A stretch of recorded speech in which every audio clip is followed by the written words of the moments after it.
And we are live from Legacy Fields in Crown Point, Indiana. Andrew Mild with Noel Ferry. And Noel, yesterday the Lake County Corn Dogs were on the road. They picked up the win against the Crestwood Panthers by a final score of 10-4. And what did you see yesterday that you liked from the team, especially in that 6-run comeback inning? Well, it kind of seemed like from the 6-run inning, it was the point where they really turned the switch on. It was tough. They were not getting too many hits against Matt Maloney yesterday, but really it just came down to leaving guys on and not getting the situational hits that they needed, which is usually the story with this team. But when they needed it the most, they all came together. Started off the 2-inning rally with the 2-run home run from Doug Loden, his 4th on the year. But it was also the story of the pitching yesterday. It was great for both teams now. And speaking of pitching, we have an interesting situation going on here today at Legacy Fields with Peyton Olenek taking the mound for the Lake County Corn Dogs, temporary player. Andrew, what can you tell us about Peyton? Well, what I saw from Peyton and his numbers for Olenek, he was very effective when he was at Triton College. At Triton, he had a 2.14 ERA, struck out 73 hitters over 46 in the third. So he was averaging just over 14 strikeouts per 9. And he's had 3 starts where he had 10 strikeouts or more. The most he had in a start this season, Noel, was 12 against South Suburban. And in the lineup for that game was 3 Corn Dogs. And Johnstone, Hanson, and Noble, and James Burke pitched the game. So that was interesting to say the least. Here comes the first pitch, and that is a white blur for a strike. And we start at 6:59. Diego Munoz will lead off for the Joliet Generals today. 0-1 pitch. Another good fastball in there for strike 2. And let's look at the defensive alignment for the Corn Dogs behind Peyton Olenek today. Is he looking for his sign, long black socks? Here comes the lengthy right-hander. And it's a foul ball off to the right. Count remains 0-2. In the outfield, going from left to right, Jake Ferry, Gavin Terry, and Roman Kuntz. On the infield, Scott Hansen, Tyler Schultz, Cal Curiel, and Brett Mathies. That starts from third over to first. And then Carter Sakamoto is the battery mate for Olenek. 0-2. That is just upstairs, 1 ball and 2 strikes to Munoz. It is a beautiful day. Some cloud coverage in the sky, but nothing too terrifying in terms of dark skies. Just white puffy clouds. 1-2. That is a great slider just off the corner by maybe an inch or 2, and that's ball 2. Not sure how Munoz was able to lay off of that one. That's the definition of a cold take. Break-even pitch. And that's strike 3. No doubt about that one. Fastball, paints the outside corner, and that's a called third strike. And that's what he likes to do a lot is he, again, 14 strikeouts on average per 9. Yeah, Munoz approached that one very passively. He was waiting to see something he liked, but he watched 2 go straight down the middle of the plate to start off with, and that can definitely throw off your rhythm for the rest of the at-bat. Muha takes one upstairs for ball 1 as Olenek is a 6'10", 190-pound right-handed pitcher that attended Hanover Central. Ball 2 in the dirt to Muha that throws 90 to 93. And he also has a slider, curveball, and changeup. So he has a 4-pitch mix. And the RPM on a fastball is quite incredible. 2,678 rates per minute. 2-0. And it's a foul ball into the glove of the catcher Sakamoto. And it's 2 balls and a strike. Well, and the reason why that's significant is, that's around and maybe even better than league average for, RPMs. A swing and a miss. Muha late on the fastball, 2-2. So I feel like we're going to see a lot of those swings today. Yeah, and with such a high RPM on these fastballs, it allows for more strike swinging and balls to be hit up. And a lot of these pop-ups are created from a higher RPM. 2-2. It's a slider that must have just stayed up, and it's going to be a full count to Jake Muha. And you're right, because if you have more rates per minute on your fastball, that means it's going to stay up a little bit more and not come down the downward trajectory. Payoff pitch, and called strike 3. Paint out on the inside corner. 2 up and 2 down, both looking at that baseball that is just coming in hot. I think my favorite piece of info that I saw about Olenek was in his 46 and a third innings pitched for Triton, he had 0 extra base hits. That's our off-square Brewing stat of the game. No extra base hits in 46 and a third inning. Now he's facing the best hitter in the league in terms of average, and Michael Gould, who looked a tad bit silly on that first pitch slider, 0-1, as it just dropped off the table. A Snapdragon slider from the right-hander. Goes into the windup. Here's the pitch. Another really good slider from up here. It looks like the fastball and just tails away at the last moment. And he may go back to it here as he's been able to throw it off the plate by a couple of inches and get the swings and misses. And that is strike 3. Wow. Strikes out the side, all looking. Peyton Olenek heads off the mound into the dugout. And it was a nice, easy inning for the Corn Dogs to start off today's game. And we'll be back for the bottom of the first with the Generals nothing and the Corn Dogs coming up.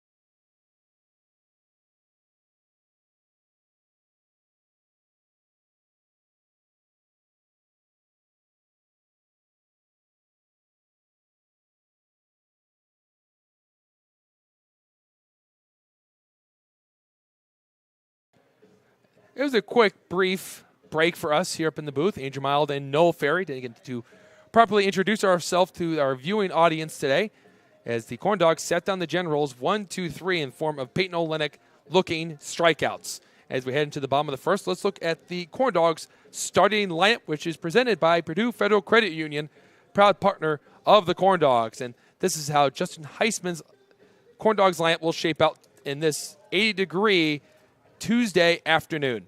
Gavin Terry will bat leadoff, playing center field. Then Brett Mathies bats second, playing first base. The heart of the order will be Tyler Schultz, Roman Kuntz, and Doug Loden. All three of these hitters have been red hot as of late. Cal Curiel, the cardiac kid, will bat sixth, playing second base. Scott Hansen returns to the lineup in the 7-hole, playing third base. Jake Ferry's in the outfield today, left field, and will bat eighth. And then rounding out the lineup today is Carter Sakamoto batting ninth. And Noel, what kind of at-bats did you see yesterday from the Corn Dogs? Well, a lot of patience to start off with. I mean, we all know how patient Gavin Terry is, but to start off the inning where they had a 6-run rally, Gavin Terry and Cal Curiel both went down on strikes early. 0-2 to Cal Curiel and 1-2 for Gavin Terry. Both of them fought their way back and reached on 2 walks to start off that inning. So it's really all about the patience, and from there, no outs on the board, you really can do whatever you want. You've already gotten into the head of the pitcher. You have everything in your favor. So I think that if they do that today, too, it's a key to success. First pitch is a chopper to the left side. Will be a tough play for Dupuis, and he has no play, but he sails it down the line. Terry was already safe for a single. He didn't realize where the ball was, but good backup from the second baseman, Anthony Stellato.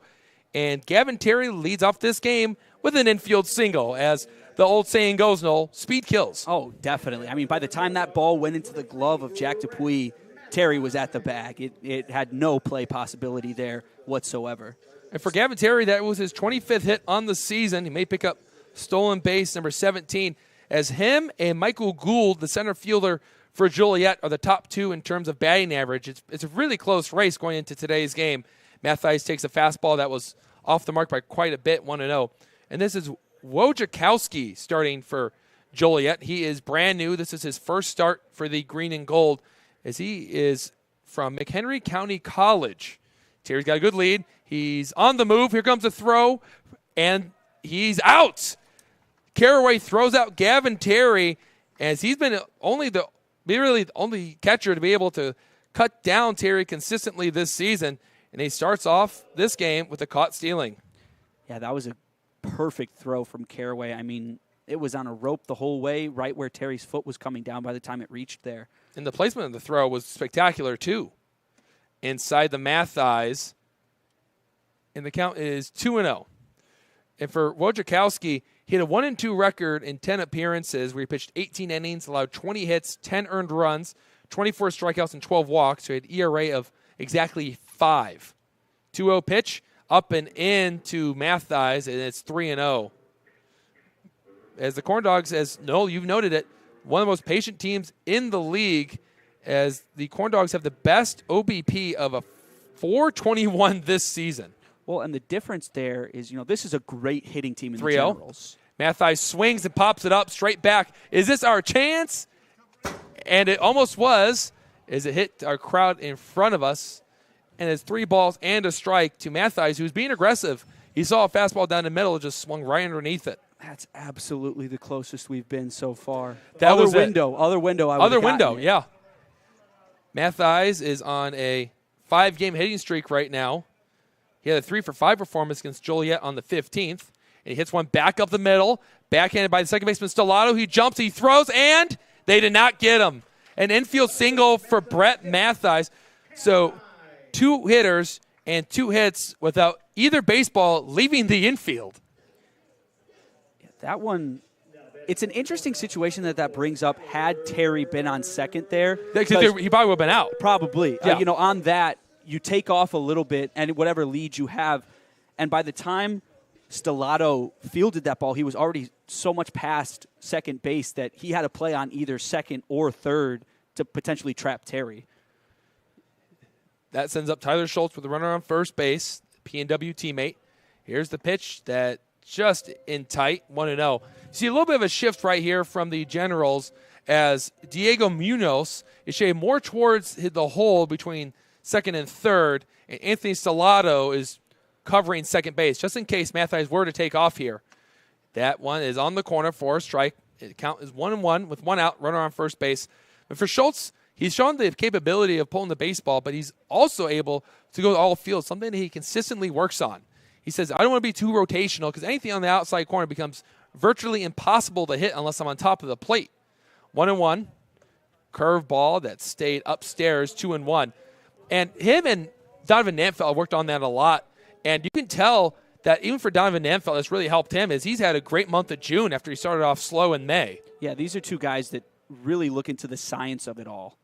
A big cut from Tyler Schultz. He saw a fastball that was up and in. That might have been ball 3, but he tried to turn and burn on it, and he missed 2-2 as we have a little bit of time as Wojciechowski had to readjust, look like his green belt. And every time I want to say Wojciechowski's name, I'm preventing myself from saying Adrian Wojnarowski, which is known for being with ESPN covering the NBA. Good old Woj. Woj bombs all the way during July, which is coming up very soon. 2-2. Slider missed for ball 3, so it's a full count. And for Schultz, he's also red hot too. A 7-game hitting streak where 6 of them have been multi-hit games. All of them 2s. Yeah, when he comes up to bat, you're expecting him to get that hit in the game. It just seems like it's automatic for him. He loves the hit. The practice. It's just loves the hit. Mathis on the move. It hits Schultz. It looked like it was the good old-fashioned number 1 that ran up and in. Schultz wears it. And that's a stat that Tyler Schultz is top of this team with this season. Is that hit by pitch for Schultz is his 7th hit by pitch on the year. Number 2 is Doug Loden with 5. And Roman Kuntz will now step up. And Noel, you and I talked about it, and we were going to talk about it in the pregame show, but we never got the chance. Roman Kuntz has really turned it around in the last couple of games. No, definitely. Something that the narrative that we talked about a lot for these 2 guys, both at bait and on deck, is the power hitters, the home run hitters of the team. Ball up and away, 1-0. And to start off with, they were swinging for the fences, and it just kind of seemed like that. They were swinging at anything that came, anywhere close to the plate. But now, they've shortened it up a little bit, and they're very reliable. Ground ball to the right side is gathered by Stellato, who flips it to Munoz, back to first, and it's a double play. 4-6-3 twin killing closes the book in the bottom of the first after a great scoop by Brennan Fisher at first base keeps the Corn Dogs off the board. So we'll head to the second inning with no score. You're watching Corn Dogs Baseball on the Corn Dogs Broadcasting Network.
Second inning is on its way as Brendan Fisher, Deshante Carraway, and Jack Dupuis are due up to face off against Peyton Olenek, who made it a very boring top of the first for his teammates behind him, as all they could do was watch him strike out the side, all by the looking variety.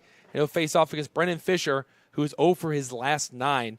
His last hit was on June 16th against the Panthers in a 2-for-3 performance. The first pitch is number 1 for strike called number 1, 0-1. As this is the defending league champions, the Joliet Generals, who went 24-14-1 just a season ago. 0-1 pitch is planted on the out portion of the plate, 0-2. You know what's the best part about velocity, Noel? Being able to locate velocity. Yeah. There's the old-fashioned, I want to say it's the top 3 things you can do as a pitcher, and I'll tell it in a second. 0-2, up and away, 1-2 now, as that's where Sakamoto wanted it, as he had a nod of approval to his right-handed pitcher today. It's location, velocity, and movement. And this right-handed pitcher has a little bit of everything going on for him. Olenek winds up and he delivers. And that is a great pitch, just nasty slider. And that's now 4 straight strikeouts, the first one by the swinging variety. So the book has been relatively quiet, just for writing Ks and the number of strikeouts for him thus far. Yeah. Being at the angle that we are, sometimes takes away from the movement. Sometimes it helps, just kind of depending on the pitch. But we were able to see some of Olenek's highlights before the game, and the movement he gets. That's his slider that didn't get the movement he wanted, but it's 1-0. But I think what really helps him too is he has those long levers of his arms and his legs. The pitch, strike at the knees, outside corner, 1-1. He really knows how to get himself down the mound. And the closer you get to home plate, the more velocity you can add to your fastball. The 1-1, and that's up and in, 2-1. As there was this sports science they did on Aroldis Chapman a few years ago, and Chapman's a long, lengthy left-hander that has kind of like the dimensions of Olenek, just long legs and long arms. He knows how to work down the mound and get closer and closer to home plate. 2-1 pitch. It's in on the hands, popped up, straight back. Is it playable for Sakamoto? It is not. Sakamoto couldn't locate it due to the sun setting, and it usually blinds the players onto the left side, and Sakamoto was looking straight into the sunlight, but it is 2-2 to Carraway. And he comes down the mound, and even though it's 60 feet 6 inches, no pitcher throws the baseball from 60 feet 6 inches. That's where they start. How they get down to the mound and how close they get to home plate, that's their next challenge. And every, I want to say, foot is 3 miles per hour. 2-2. Popped up right side. That's Cal Curiel. He's moving in. He has both hands up, and he puts that one away for 2 outs. Yeah, and there's that spin. That one sends it straight up into the air. That was 2 in a row that just went straight up into the air, died as soon as they went up, and it's just easy outs. And it's, infielders, outfielders' dream out here today. Yeah. They don't have to do anything. Yeah, they just have to worry about the next at bat. Dupuis steps up, and strike 1. As I believe every hitter except for maybe 2 have seen a first pitch strike. So that's a good percentage for Peyton Olenek to start this game. The 0-1, it's a little bit low, 1-1 with Dupuis with an all-red bat. I have to say, it must be the most vibrant colored bat on this team. It reminds me of a former Cubs player that I'll talk about in a second. The 1-1, it's a foul ball to the left off a pole, 1-2, and I better make it quick. There's this old Cubs player from the 07 team named Felix P.A. He was one of my favorite players growing up because he also had an all-red bat. Remember when I think he was with the Twins when he had it. The pitch, and a late hack there from Dupuis, who just had to foul off a Snapdragon slider. We'll do 1-2 again. But that's also a great thing about RPMs is if you have a good RPM on your slider, it's going to get that late movement and look like the fastball, and everything starts to channel together, and the hitters have to guess. The pitch, swing, and a miss. He has faced 6 hitters, and he has struck out 5. He's faced the minimum. We go to the home half of the second with no score, and the Corn Dogs coming up with Doug Loden, Cal Curiel, and Scott Hansen. You're watching Corn Dogs Baseball on the Corn Dogs Broadcasting Network.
We're here for the bottom of the second inning. Andrew Mild and Noel Ferry.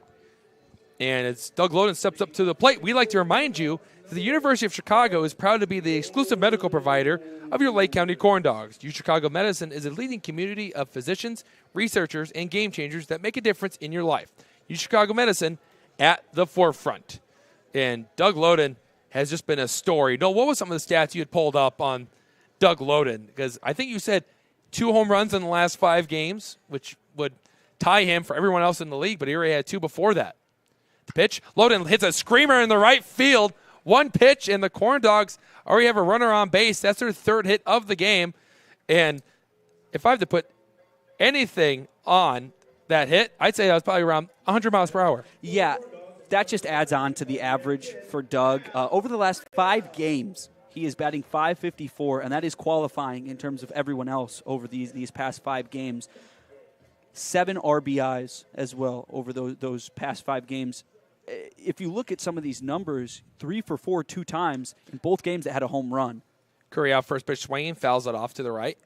And the thing that's also been impressive is Loden is now on a 5-game hitting streak. He was 5 for his last 8 heading into today, so he's now 6 for his last 9. So his average is starting to increase. The 0-1 pitch misses inside, 1-1.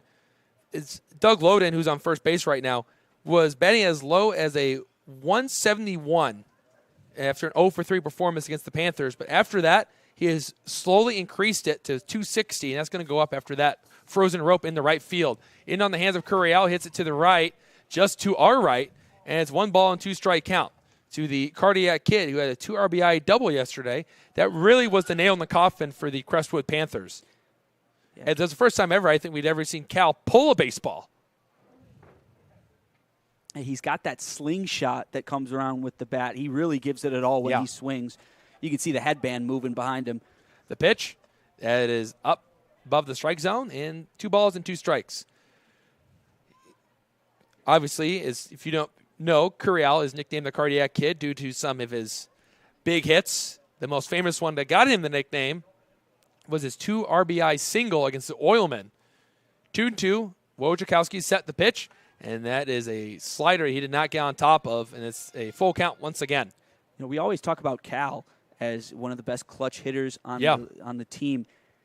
If you were to take a look at some of the situational statistics, you'd also see that Austin Ridgway is also up there. He's had 2 RBI hits, the payoff pitch, and Curriel, he struck out.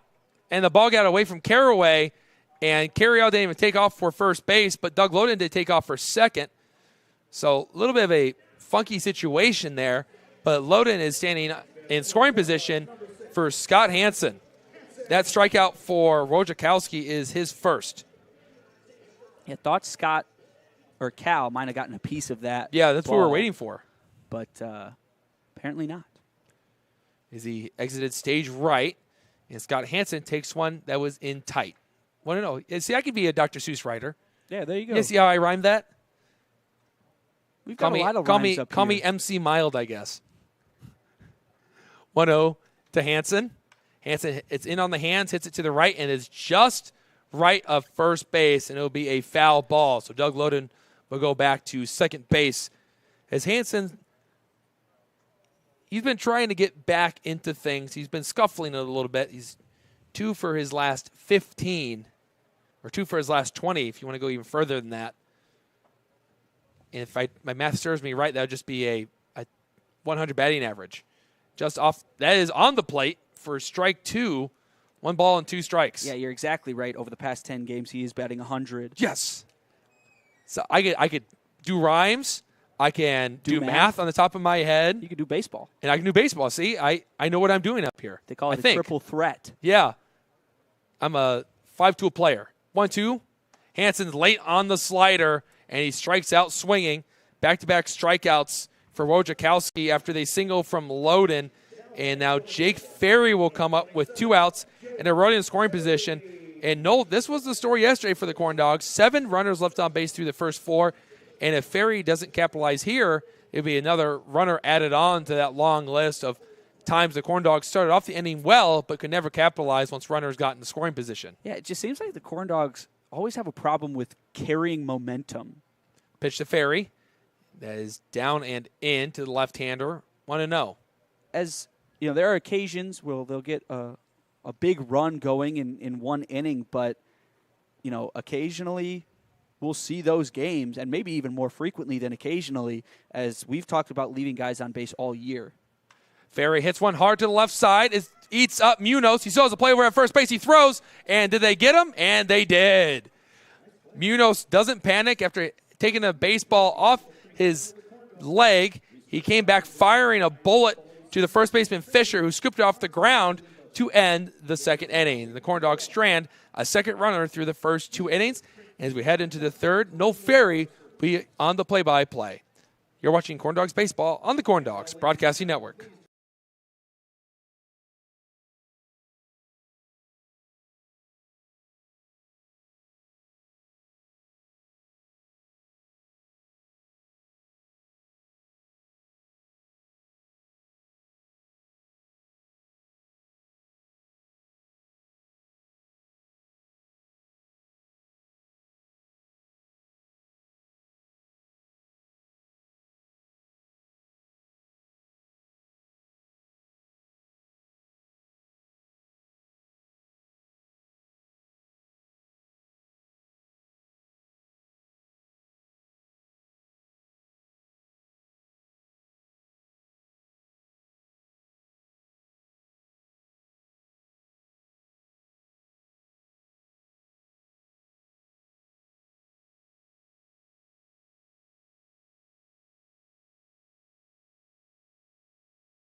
Welcome back. Still scoreless here at the top of the third inning.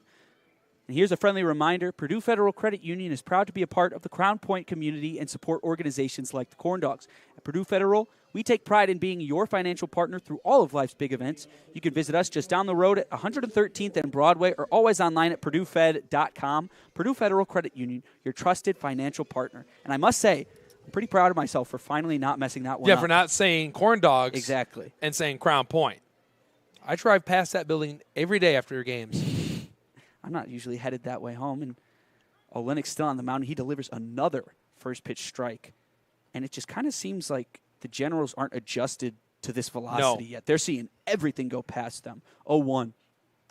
That one's fouled straight back. Yeah, what usually major leaguers say when they have a guy that throws harder than average, you have to turn it up a tick. And that's what the Generals have to do. I don't know if there's too many pitchers in this league that throw as hard as Olenek, if there is any. I don't think so. 0-2. That one's up high. And, yeah, he's just playing the game in fast motion. Yeah. Usually they talk about guys playing the game in slow motion, especially out in the infield and whatnot. But Olenek's on a different plane. 1-2. That one doesn't break as much as he wanted it to. 2-2. Yeah, he's been efficient, too. He threw 15 pitches in the first and then 15 in the second. So he should conclude this inning with 45 pitches if he's going to stay on track. 2-2. Swing and a miss. And there's 6 for Olenek on the day. And I think you're going to be hearing that a lot today. Yeah, Josh Brunette, who is our videographer, he said to us, he goes, if this guy ends up winning Macron Player of the Game and doing an interview that goes on our YouTube page, he goes, I don't know if he's going to fit into the frame with him being 6'10". Yeah, he's about a full foot taller than me, Noel Ferry, so that would look kind of wacky. There's strike one called on Jalen Avery once again, and it's really killing him, this fastball. We've seen a couple crafty pitches here and there from Olenek, but really all these strikes are just coming looking middle of the plate. So that one's fouled off straight back into the mask of Sakamoto as he takes a second. Good thing it looked like it was a slider that time. Well, the thing with Olenek, too, is I like his fastball. I like the movement he gets on his breaking pitches. But I also like how simple his windup is. And he works quick. For tall, lengthy players like that, usually have a hard time being very, hard to repeat because they have so much movement. Mm-hmm. He tries to keep it as simple as possible and just make sure that his stuff is getting into the strike zone. As the most important pitch you can throw is a strike. And you can throw 120. I know it's impossible, but if you're not throwing them for strikes, you're not going to do very well. 0-2, looking to collect his 7th. That one's too low, and it's different up here watching this because these balls are just moving to the glove of the catcher so much faster than normal. I feel bad for Carter Sakamoto today. His hand's got to be ringing. Yeah, he probably wasn't ready for this. 1-2, so that one gets past him. Sakamoto dives for it. Yeah, there's no one on base. I get what Carter Sakamoto's trying to do there, maybe on a swing and a miss, but he really put his life on the line with that slider. 2-2. But, no, I was in professional baseball last year for Windy City, and I don't know if I ever saw a pitcher throw as hard as this kid. Break even. Swing and a miss. Wow. 7 on the day. All but one has been a strikeout so far of the 8 batters he's faced. One of my favorite things you said after his top of the second, you go, only 3 corn dogs have touched the ball since the game has started, besides when you throw around the horn. Olenek, Sakamoto, and Cal Curiel, the second baseman. Lone pop-up. That's incredible. Here's Anthony Stellato. Another first pitch strike. That one paints the bottom right corner.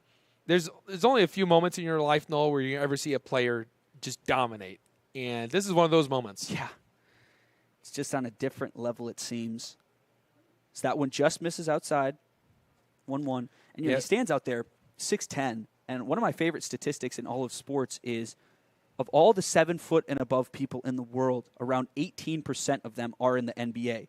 1-1 is another big cut by Stellato, and that one made him look a little silly. Well, Randy Johnson, he was also, I think he was 6'10". Yeah. But on the other side, he was a lefty. So Olenek's not quite there, but usually these guys, they take the court, but Olenek, you can tell how much he has studied and practiced this game. Yeah. 1-2. So there's a foul ball, so he'll live to see another, but that was close. That was at the tip of the bat away from 8 on the day. That is just incredible to see. He is really getting down the mound, and I think he's going to be releasing the ball maybe 52, 53 feet away from home plate and really getting that ride. 1-2. Just inside. 2-2 count. Yeah, this kid also spent time with the West Virginia Black Bears in the MLB Draft League. We made a couple of starts there. 2-2. Oh. Book it. Oh. Wow. I take it back. That one was a bit high. I was a little bit too ambitious there as I reacted alongside the crowd. Well, there, now everybody already knows what my strikeout call was going to be. Yeah, well, maybe this time. Maybe in the next pitch. Here it comes. Payoff. Count it. That one is fouled into the glove of Carter Sakamoto, and there is 8 on the day for Olenek. Oh, he got 46 pitches, too. He 46, just one off. That one before it fooled everybody. Still scoreless here. We head to the bottom of the third.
Welcome back to Legacy Fields as the Joliet Generals take on the Lake County Corn Dogs. And Plumbers Local 210 is a proud partner of the Lake County Corn Dogs. We strive to provide and maintain education of apprentices and upgrading of journeymen in the plumbing industry. So we see Carter Sakamoto take the mound for the Corn Dogs, but it's hard to ignore what is happening here at Legacy Fields. As Peyton Olenek, coming into this game and hearing about what was going to be happening today, it was already on our minds, but to see it really coming to full fruition here is something else. I mean, I'm very impressed up here in the booth. Sakamoto sees his first, and that one's called strike one, caught the inside. The only other pitcher I've seen throw above that while broadcasting, of course, was a right-handed pitcher that from Purdue University, was with the Windy City Thunderbolts, now with the Chicago Cubs. Okay, 0-1. That's a swing and a miss from Sakamoto. And he was hitting like 95 to 97, and it was just control issues with him. He had been drafted by the Yankees, but had some shoulder issues before he had to go independent and back. And Olenek is just dominating right now. I've never seen anything quite like that from a broadcaster standpoint. Glad he's on our team, as that one's hit hard by Sakamoto, but right towards Diego Munoz. And he gets him on the 6-3 putout, and the struggles continue for Carter Sakamoto. Well, that's twice in a row where it's just that baseball has some eyes, and finding the glove of Diego Munoz at short. There's nothing you can do about that. You can live with players hitting the ball hard and firm toward players and then making the play, because you can't control everything on the field, but you can't control hitting the baseball hard. But Exactly. After that, it depends on what the fielder can do. And that's kind of what was happening yesterday with the Corn Dogs. Gavin Terry sees a breaking ball break just too little, too high up. As yesterday the Corn Dogs were getting a lot of good contact, but popping up a lot, and then a lot of fly balls to left. Yeah, the wind was interesting yesterday, so that one's fouled off to the left by Terry. And finally, it all just kind of clicked at one moment, and they strung together just the right amount of hits. And even then, I think it was only 4 hits that they had in that 6-run inning, a decent amount of walks. Good try. It was 3. 3? 1-1's up too high. It was 6 runs, 3 hits, 2 left on base, and I have counted 4 walks and a sacrifice fly sprinkled in there. It was the 2 runs scored by all those walks. Yeah, 2 walks, back-to-back walks that Yeah. scored runs. 2-1. As there's a good contact by Terry, and it's going to reach the gap. Terry starts off extra hot today. 2-2. Yeah, 2 for 2 for Gavin Terry, and still my favorite stat for anyone really in the league is Gavin Terry has now reached base twice in 17 straight games. The only game he never did that in was opening day against Southland. So ever since then. Since then, perfect. Yeah, perfect. And, you can chalk that one up potentially to just being new, getting ready for this league. And he didn't get a whole lot of playing time at Western Illinois. So there's also getting readjusted to seeing live pitching and using a wood bat. Brett Mathis up. That one's up too high. Ball 1. And now, hopefully for Terry, he won't find himself being picked off by Shante Caraway and can stay on the bases where he's the most valuable to this team. 1-0 to Mathis. Same spot, up too high. And with those 2 hits, Noel, his batting average has returned to a .413, which would, I believe, tie him with Michael Gould. That puts him in the lead by a tenth. Gould is 404. 404, yeah. But he got out, so that's going to go down. Terry retreats back to first.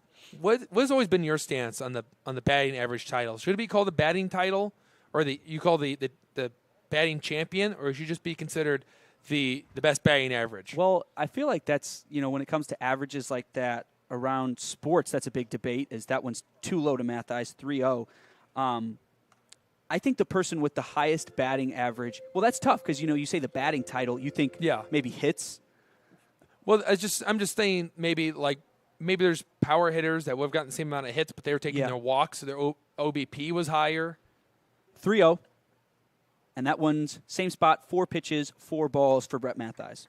But what I'm trying to get at is when you think of batting average, that is only a third of what you can do. So batting average only takes in if you get hits or how many at-bats. It doesn't take into account how are you getting those hits. Are you driving them over the wall? Are you getting extra base hits? Or are you just a singles hitter. It's putting it right over the shortstop's head the opposite way. Yeah, you definitely have to take into account Right. OBP, Slugging. your slugging, and maybe just OPS overall. Exactly. Bases filled with corn dogs, 1 and 2 on first and second. Tyler Schultz up, and he sees one go inside for ball 1. I think batting average is still an important stat. Don't get me wrong. I just don't think we should call it the batting champion. I think it should just be considered he had the best average in that season. Terry taking a big lead off second, and he's definitely in the head of Wojciechowski as that one is fouled straight back by Schultz. I looked that one right in the eyes.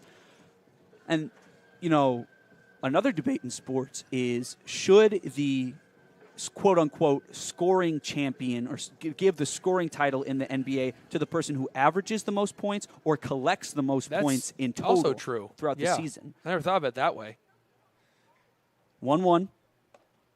And that one is outside because there are cases where it could be the same person. But a lot of times you have to take injuries into account, who plays, and then you got to say how many games to qualify. Because I believe this past year it was Trae Young and Joel Embiid. That one catches outside for strike 2. Yeah, I know. Yeah, that's just kind of just talking about stats and things. And, even in hitting, if you get 162 at-bats, I believe. That one's up top, and the runners are going to advance second and third as that one pops out of the glove of DeShante Carraway. That'll be a pass ball as Carraway really could have had that one there. It was a tough pitch to handle, but Carey would tell you that he should have made that one and kept it in. But here it is. It's a big spot, full count, 1 out. All you have to do is put the ball in play and maybe 1 or 2 more innings from Olenek, and then you turn to Connor Pangburn. Schultz looking for his first hit of the day. That one is outside.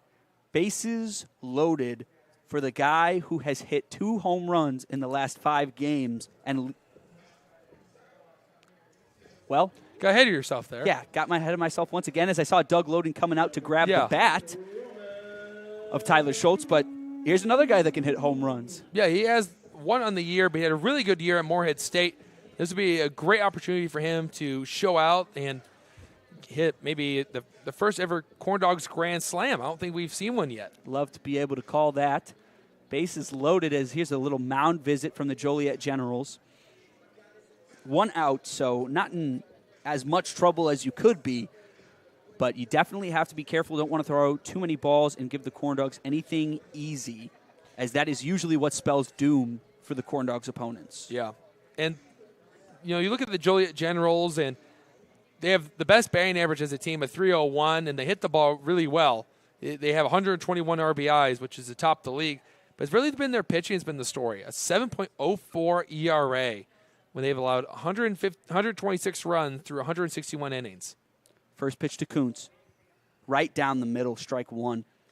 Start him off with a slider there. I think they're trying to jam Roman Kuntz and get a double play like he did last time over to the right side to Anthony Stellato. Yeah, that's best case scenario for sure. 0-1. So that one's fouled off to the left. 0-2 quick to Roman Kuntz. He's going to change up his approach here. Yeah, he likes to choke up on the bat in this situation, but back-to-back sliders in on his hands, and he's just not seen that ball right out of the hand. That's why he's been late. Even the last time he got jammed. He's got to sit on the fastball and react to that slider now. Pretty big choke up here from Roman Kuntz. Just looking to put this ball in play if you can. Especially the right side. There's a big gap. Fires the 0-2. That one is hit potentially into the gap. And it is a great play by Michael Gould in center. But regardless, Gavin Terry scores off the sac fly from Roman Kuntz. It's a really spectacular play by Michael Gould there. Roman Kuntz hit the ball well, drove it out to left center field, but just unfortunately Gould got a good jump, and he slid on his knees, rock star style, brought it in, and robbed them of potentially 2 RBIs and extra bases. But the good news is the Corn Dogs are on the board first, and the way that the pitchers have been going thus far, that is really, really, really good news. Might be all you need today. Yeah. Still runners on first and second. And now here is the guy who has hit 2 home runs in the past 5 games as he takes one outside for ball 1. And then it's been 7 RBIs in the last 3, you said? Yes. which is incredible. Yeah, this Corn Dog's been looking for a guy that can drive in the runs in big spots. 1-0. There's a big cut from Loden, and that one could have went bye-bye. Am I taking the dog on a walk? I think so. Yeah, Two outs here. I guess we got to get Doug Loden in a leash and put the baseball on a walk and see if he can walk it over the right field wall. 1-1. Would love to see we're going to go over. So that one's gone inside, but swing and a miss from Doug Loden there. I think I was really impressed with his home run yesterday because it was an opposite field home run. I didn't think it was going to get out. I thought it was going to hang up because of the way that wind was playing, but Doug knew it, and now he's leading the league in home runs by 2. Yeah, luckily I could see off the black of the fence yesterday. 1-2. Caught a bigger chunk of that one, but still fouls it off to the left. I'm starting to see from Wojciechowski is he's worked backwards to left-handed hitters, especially with the slider, is he's trying to jam them on the inside and then go to the fastball in the outer corner. And against righties, he's working differently, going fastball inside and then slider off the outside corner. So you really have to know what kind of sequences he's getting into later in the game. And we'll see how long he lasts as that one goes outside 2-2, as there's already been one mound visit on the day, but most likely that one was just to put the right mindset in him for a bases-loaded situation against Roman Kuntz, a D1 player. Especially when you're giving up a single and 2 walks, and you've been doing pretty well for yourself for most of the game and getting yourself into trouble and getting out of it. 2-2. Swing and a miss from Loden, and that will end the inning, but not before the Corn Dogs grab one from the Joliet Generals. Here at Legacy Fields, we will be back after this.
Top of the 4th inning, and before we hand it back off to Noel Ferry, we're going to take a look across the league and give you a score update. For the Chicago American Giants and the Crestwood Panthers, who are playing a doubleheader at Marion Catholic for a prior cancellation, the American Giants beat Crestwood 10-8 this morning. That game started at noon and concluded at 3:45, and they're currently playing in the bottom of the 4th, tied at 4 apiece. And then the Southland Vikings have headed up to Whiting, Indiana, to take on the Oilmen. They lead 3-0 in the bottom of the 2nd inning. And as we look at the Major League Baseball scores, the Chicago Cubs are going to be playing the Reds. There's no score in the bottom of the 3rd. Cubs at the plate. And for the White Sox, they play later on tonight against the LA Angels. They will start Johnny Cueto against the Halos. Back to you, Noel. Thanks, Andrew. And here's a quick reminder that Off Square Brewing is the official brewing partner of the Lake County Corn Dogs. At Off Square Brewing, we strive to be just that, off square. We think and brew outside the box. First pitch delivered by Olynyk is up top. 1-0 on Diego Munoz. And, one batter away from this being a perfect day for Olynyk. As that one is popped up, and it's going to go foul. And he's making it quick here as we're almost through half of the game after 49 minutes. Yeah, that's always good news, especially for us broadcasters. Yeah. We got a busy week ahead of us. 1-1. And Munoz thinks about it, and that's a good take there. Wow. That one must have missed just low. I'm really happy for the American Giants. They were on an 8-game losing streak, and they finally snapped that with that win. 1-1. And that one's hit right towards Curial at second, but takes a tough bounce right over his head. So there's the first hit by Diego Munoz, and that's going to be a single, as that was a tough play for Curial. And Olenek is no longer hitless, but regardless, that does not take anything away from what we have seen here today. Yeah, especially the way he throws, how hard he throws. Once you make contact with it, it's going to jump. Yeah. And for Curial, that is not a play he's used to making, especially the exit velocity behind it. Curial usually over at third. Muha shows bunt, but goes outside for ball 1. But Munoz was able to slow his approach there, put the barrel on it, and it just jumped.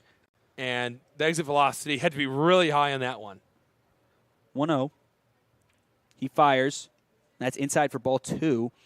And I wouldn't be surprised here if we saw Munoz take off for second to try to get himself into scoring position, as hits are not coming as easily for the Joliet Generals today. So maybe try to get something going in that regards. 2-0. And that one does catch inside for strike 1. That one looked like it had a little wrinkle to it. Looked like a little two-seam action, arm side run. Started off at Muha and then ran its way back in. Olenek getting basically whatever he wants today. 2-1, and that one almost catches the elbows of Jake Muha. Has to spin it out, but 3-1. First hitter-friendly count of the day. Yeah, he hasn't fallen behind in the count too often today, and this is the first time he's had to pitch out of the stretch since the beginning of the ball game, because Munoz was the first base runner to reach, and he has to settle in here and prove to these scouts that are in attendance that he can pitch when under pressure. 3-1. That one's down in the dirt. That'll be a walk for Jake Muha. So first two up in this inning have both reached, setting up for Michael Gould, obviously one of the best hitters in all of the Northern League. So if you're Olenek, you would love to strike him out again and potentially get out of this inning with no damage done. And there's going to be a bit of a mound visit from Sakamoto and Mathis. What can you even say, really? Well, this is where scouts really look for, too, Noel, is, yeah, the strikeouts look great, and the ability to throw strikes is fantastic. But what are you going to do once you face pressure? Once there are guys that get on base with no outs? Are you going to fold, or are you going to respond? Yeah, this is where the real players are made. More pressure. Is that one inside? It hit him. Makes direct contact with Sakamoto. He takes a second. Not quite sure exactly where it hit him, but he's in decent amount of pain here. And that actually did make contact with Gould as well. So he'll head over and load up the bases on a hit by pitch. And the train has derailed a bit here for the Lake County Corn Dogs, as now runners on first, second, and third with no outs, as there's going to be a mound visit from Coach Heisman. Now the pressure's really on. Yeah, the pressure is on. The Corn Dogs just gave Olenek the lead, and he's looking at his right hand. It looks like he might have a blister. I wonder if that's what happened. And that is going to be it on the day for Peyton Olenek, but not before he grabs 8 strikeouts on the day through his first 9 batters. And, wow, what a performance we've seen. It'll be Connor Pangburn taking the mound for the Lake County Corn Dogs. And here's a quick reminder that every pitching change is brought to you by IBEW Local 697. Proud partner of the Lake County Corn Dogs. And we will be back after this.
Welcome back. 1-0 the score. Lake County Corn Dogs on top of the Joliet Generals. And here's a quick reminder that Misprint is the official printing partner of the Lake County Corn Dogs. We specialize in delivering the highest quality signs in printing on time and within budget. Big or small, we do it all. Visit Misprint Indiana to learn more about our services. Also, Macron is the official jersey partner of the Lake County Corn Dogs. Work hard, play harder. Attorney David Gladish represents clients that have cases involving personal injury, wrongful death, auto accidents, medical malpractice, and more. Visit dgladishlaw.com to learn more.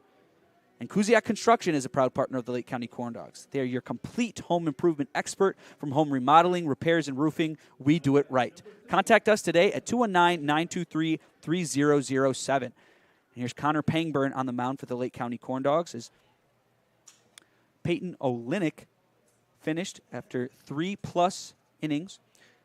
He had 1 hit, 1 walk, and 8 strikeouts. Brennan Fisher up for the Joliet Generals. Takes his first right down the middle for strike 1. And for Connor Pangburn, he's 2-0 on the year so far, a 0 ERA. 23 strikeouts in 2 of those games. Well, the only 2 games he played in, he broke the strikeout record for the Corn Dogs. 0-1. Down 2 low, ball 1. Only issued 3 total walks in his 2 starts for the Corn Dogs, and he has been one of the bright spots for this Corn Dogs bullpen. And he's a high school pitcher. Exactly. 1-1. Big cut and miss by Brendan Fisher. 1-2. And not to mention, Pangburn has a big hole to dig himself out of here. However, the 3 runners that are on currently, if they were to score, would not be charged to Pangburn. They would go to Olenek as he is the one who loaded up the bases. 1-2. Outside. 2-2. Well, the Corn Dogs are going to go with the corners in, so anything hit the Matthijs or Hansen are going to go to home plate. Anything up the middle, the Corn Dogs are going to sacrifice the run for 2 outs. But this would be a moment for Pangburn to dig deep, get that big strikeout to get at least 1 out, and you can breathe a little bit easier as you're getting closer to the bottom of the order. Break even is hit right towards Matthijs at first, who throws home, and they grab the out. So that's a great play by Matthijs. And I believe he didn't make a play there at first. No. So that's going to be 1 out there for the Corn Dogs on a fielder's choice. Yes, it's a fielder's choice in a 3-2 putout, which you're used to seeing in your scorer's book. But Matthijs being lefty, that really helped him. His momentum was carrying him that way. He was able just to set his feet and deliver a strike to home and get a big first out as the run did not score for Joliet, and it's still 1-0.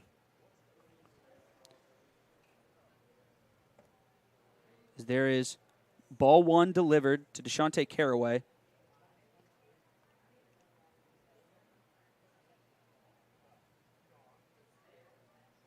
One out here, as that one is skied into left for Jacob Ferry, who's going to grab it, and the Generals will tag up, and that one will score easily for them. So the game is all tied up with 2 outs here in the top of the 4th inning.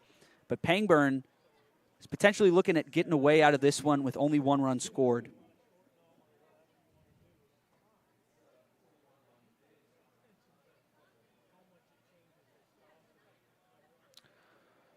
Bit of confusion with the scoreboard here, but it's all fixed now. That brings up Jack Dupuy, 3rd baseman for the Joliet Generals. Runners on 1st and 2nd now. And that was an easy tag up for them as there goes to 3rd, and they got him. A little too ambitious there from Michael Gould over at 2nd, and he is thrown out by Sakamoto as he attempted the steal there over at Scott Hansen, who made a great tag, and that will end the inning. But not before the Joliet Generals grab 1 from the Lake County Corn Dogs. We head to the bottom of the 4th, tied at 1-1.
Welcome back. All tied up here, 1 apiece at Legacy Fields. Joliet Generals taking on the Lake County Corn Dogs. And here's Cal, the Cardiac Kid, Curiel coming up. And here's a reminder that Ivy Tech Lake County is a proud partner of the Lake County Corn Dogs. Ivy Tech, higher education that's built around you. Serving all Lake County with locations in Crown Point, East Chicago, and Gary. Visit ivytech.edu/Lake County to sign up today. And Andrew, this is a tough situation for the Joliet Generals here as they've had to face Peyton Olenek and Connor Pangburn on the day, and that's just a nightmare rotation there. Yeah, imagine going from one really good pitcher to another. Curiel skies one into right. Running in is Jake Muha, who makes a great play and grabs a quick out for the Joliet Generals. And you know, Noel, I think it's just been one of those days for the Corn Dogs thus far where they are seeing the ball well, they're making really good contact, but just finding every Joliet General, it feels like. It feels like every baseball has some eyes on them and wants to find the fielders, as Munoz has made some great plays. Gould made a great play on Roman Kuntz, and Jake Muhal starts this inning with a nice running grab. First pitch to Hansen is fouled off to the right.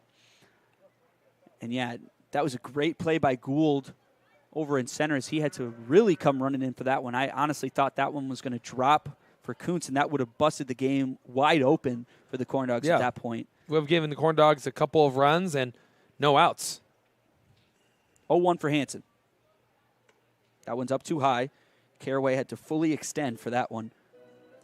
Caraway has always been an interesting catcher. Yeah. He is constantly moving, jumping, and sliding to his right. He's very athletic. Very athletic, yeah. I guess you can call him happy feet. 1-1. That one's outside, ball 2. And, yeah, Caraway is a little bit shorter than a lot of the other catchers in the league, which, you know, when I say he makes full extension for a lot of other guys, that probably means the pitch wouldn't be too high. But he's a great catcher regardless. Absolutely nothing taken away from him. 2-1. That's inside, 3-1. Obviously has a cannon strapped to his right shoulder. Yeah, that's true. He's been able to throw out Gavin Terry twice this season, from what I can remember. If I remember correctly, too, I believe Colin Small as well. 3-1. And that catches for strike 2, just on the outside of the strike zone. Full count for Hansen, and he would love to reach here. Caraway is listed as 5'10", 190. Really? And that one's fouled off to the right. Then I take it back because I would be calling myself short there if that's the case. So he's no longer really tall. Yeah, he's actually a tall catcher. He's massive for a catcher. I'm kind of wondering if him and Alejandro Kirk from the Blue Jays are on the same height. Alejandro Kirk, the catcher for the Blue Jays, is 5'8". Okay. Payoff to Hansen. And that one's just fouled back. Hansen just missed that one. So I'm curious on who the tallest MLB catcher is. Oh. Wait, let me take a guess. If I had to take a guess for the tallest catcher, well, what is it, 6'7"? 6'5" is the tallest MLB catcher. There's 2 of them at this height. They were both 6'5". And coincidentally, both were switch hitters. Payoff once more, as that one is fouled off by Hansen, so we've got a good battle going on here. I'll give you one, because I don't think you'd get him. Matt Wieters was 6'5". Okay. This other player was a first overall pick, and he won a couple of MVP awards for this team. Full count. That one's hit right up the middle and takes a bounce off of second base. And Hansen finally gets the hit that he really needed. And he's safe over at first after a little bit of a run-up there. Next batter for the Corn Dogs, number 27, Jake Ferry. And, oh, man, you're getting me with the MLB names. I honestly have absolutely no idea. I'll give you another one. He's from this area and was drafted by his hometown team. He was on MLB The Show a bunch. Okay. Maybe twice, I think. He had twins, and he played for the Twins. New batter up, Jake Ferry. As that one goes way inside, I think you're just going to have to tell me, Andrew. I just kind of wanted to see if the fans can guess. I want to see if – because I've given them a lot of hints. I'm going to check, and if they haven't, I'm going to tell them. Okay, the answer is Joe Mauer. Okay. Joe Mauer is what we were looking for.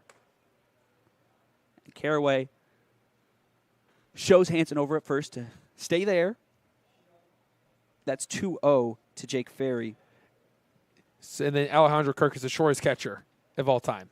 So, Oh, really? yeah, 5'8". Wonder what Altuve is. 2-0. There goes Hansen. Throw over to second by Caraway is not in time, and Joliet Generals attempt a little bit of trickery there as Anthony Stellato turned around with the ball in his glove, almost looking to make it seem like it had gone past him. But Hansen is one step ahead, and he stays over at second. Yeah, he saw it immediately. That is 7 stolen bases now for Scott Hansen. He's able to outrun the throw from Caraway. He had a great jump, and it wasn't as good of a throw from Caraway. 2-0. That's down too low. Hitter-friendly count for Jake Ferry, who had 2 games and 2 home runs a couple games ago. Would love to see him go yard again today. Yeah, especially considering it should have been your inning because it was in the 4th Exactly. when it happened. I know that's immediately what you said.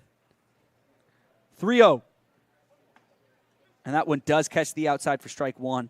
And that's a good take there from Ferry. It's not really something you'd want to hit, as that one was just catching the outside of the strike zone. Yeah, you usually don't see a breaking ball on 3-0. No. Now 3-1.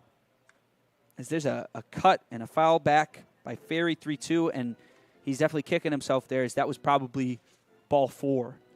Yeah, that was close. I like the aggressiveness from Ferry. You got to get on base any way you can right now. Ferry saw the ball well last time. Just hit a one hopper right to Diego Munoz, who basically just tackled the baseball and then used his arm to get the out. Want to drive in Hansen. Full count.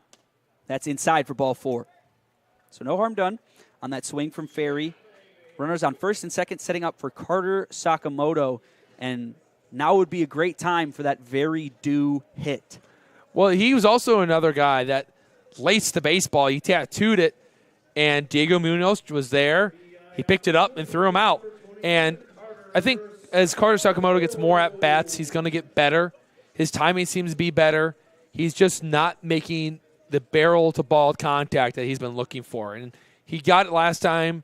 Just got to find some luscious green grass this time. A new day for Sakamoto as he hits one right towards the shortstop, Diego Munoz, and they grab the double play. Bad luck once again for Sakamoto, as that one was also laced, but right into the glove of Diego Munoz. So another double play will end the inning for the Corn Dogs. They leave 2 more stranded, 1-1. We head to the top of the 5th.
Still tied as the Corn Dogs give a little bit of a scare to the Joliet Generals there in the bottom of the 4th.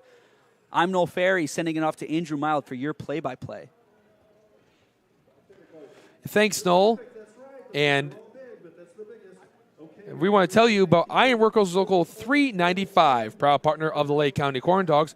Local 395 continues to forge and maintain strong partnerships with owners and contractors based on our commitment to provide excellent craftsmanship through safety, productivity, reliability, and training. And then the International Brotherhood of Electrical Workers, IBEW Local 697, is a proud partner of the Lake County Corn Dogs. As one, we are limited, but as a group, we are strong. The Corn Dogs, they have a strong group that's been going on the mound as of late. Again, this is a team that has the best ERA in the league, as it's just above 3. Actually, it's below 3 now. It's a 2.97 ERA, but then the opposing batting average against the Corn Dogs is a 205. And when you go to a Peyton Olenek and then a Connor Pangburn, it should help those stats go even lower, as ERA and batting average is a lot like golf. The pitch, that's off the corner for ball one. And the All-Star game is coming up, and we kind of talked about it. Pangburn delivers the 1-0 pitch, and he induces a swing and a miss, 1-1 to Jack Dupuis, who was the fifth strikeout for Olenek before he departed from today's game due to what appeared to be a blister on his throwing hand. The pitch, that's off the plate, 2-1. And we talked about that if we are going to select all-stars for the Corn Dogs, it's going to be a lot of pitchers that would make that list. Yeah, just a lot of consistency from the starters. Hit hard to the right side, and he gets through into right field. It will be played on a hop by Roman Kuntz. And for the second straight inning, the Joliet Generals lead off with a single. That was a good cut from Dupuis, and just turned on it and caught all barrel and hit it in the right. And that's good, especially for the Corn Dogs' sake. And you can go to really anyone in your bullpen. Pitch is down low for a ball, 1-0. And I think as the season has gone forward, some teams had some great starts from their pitching staffs because hitters were getting adjusted to the wood bats. Throw over the first base is not in time.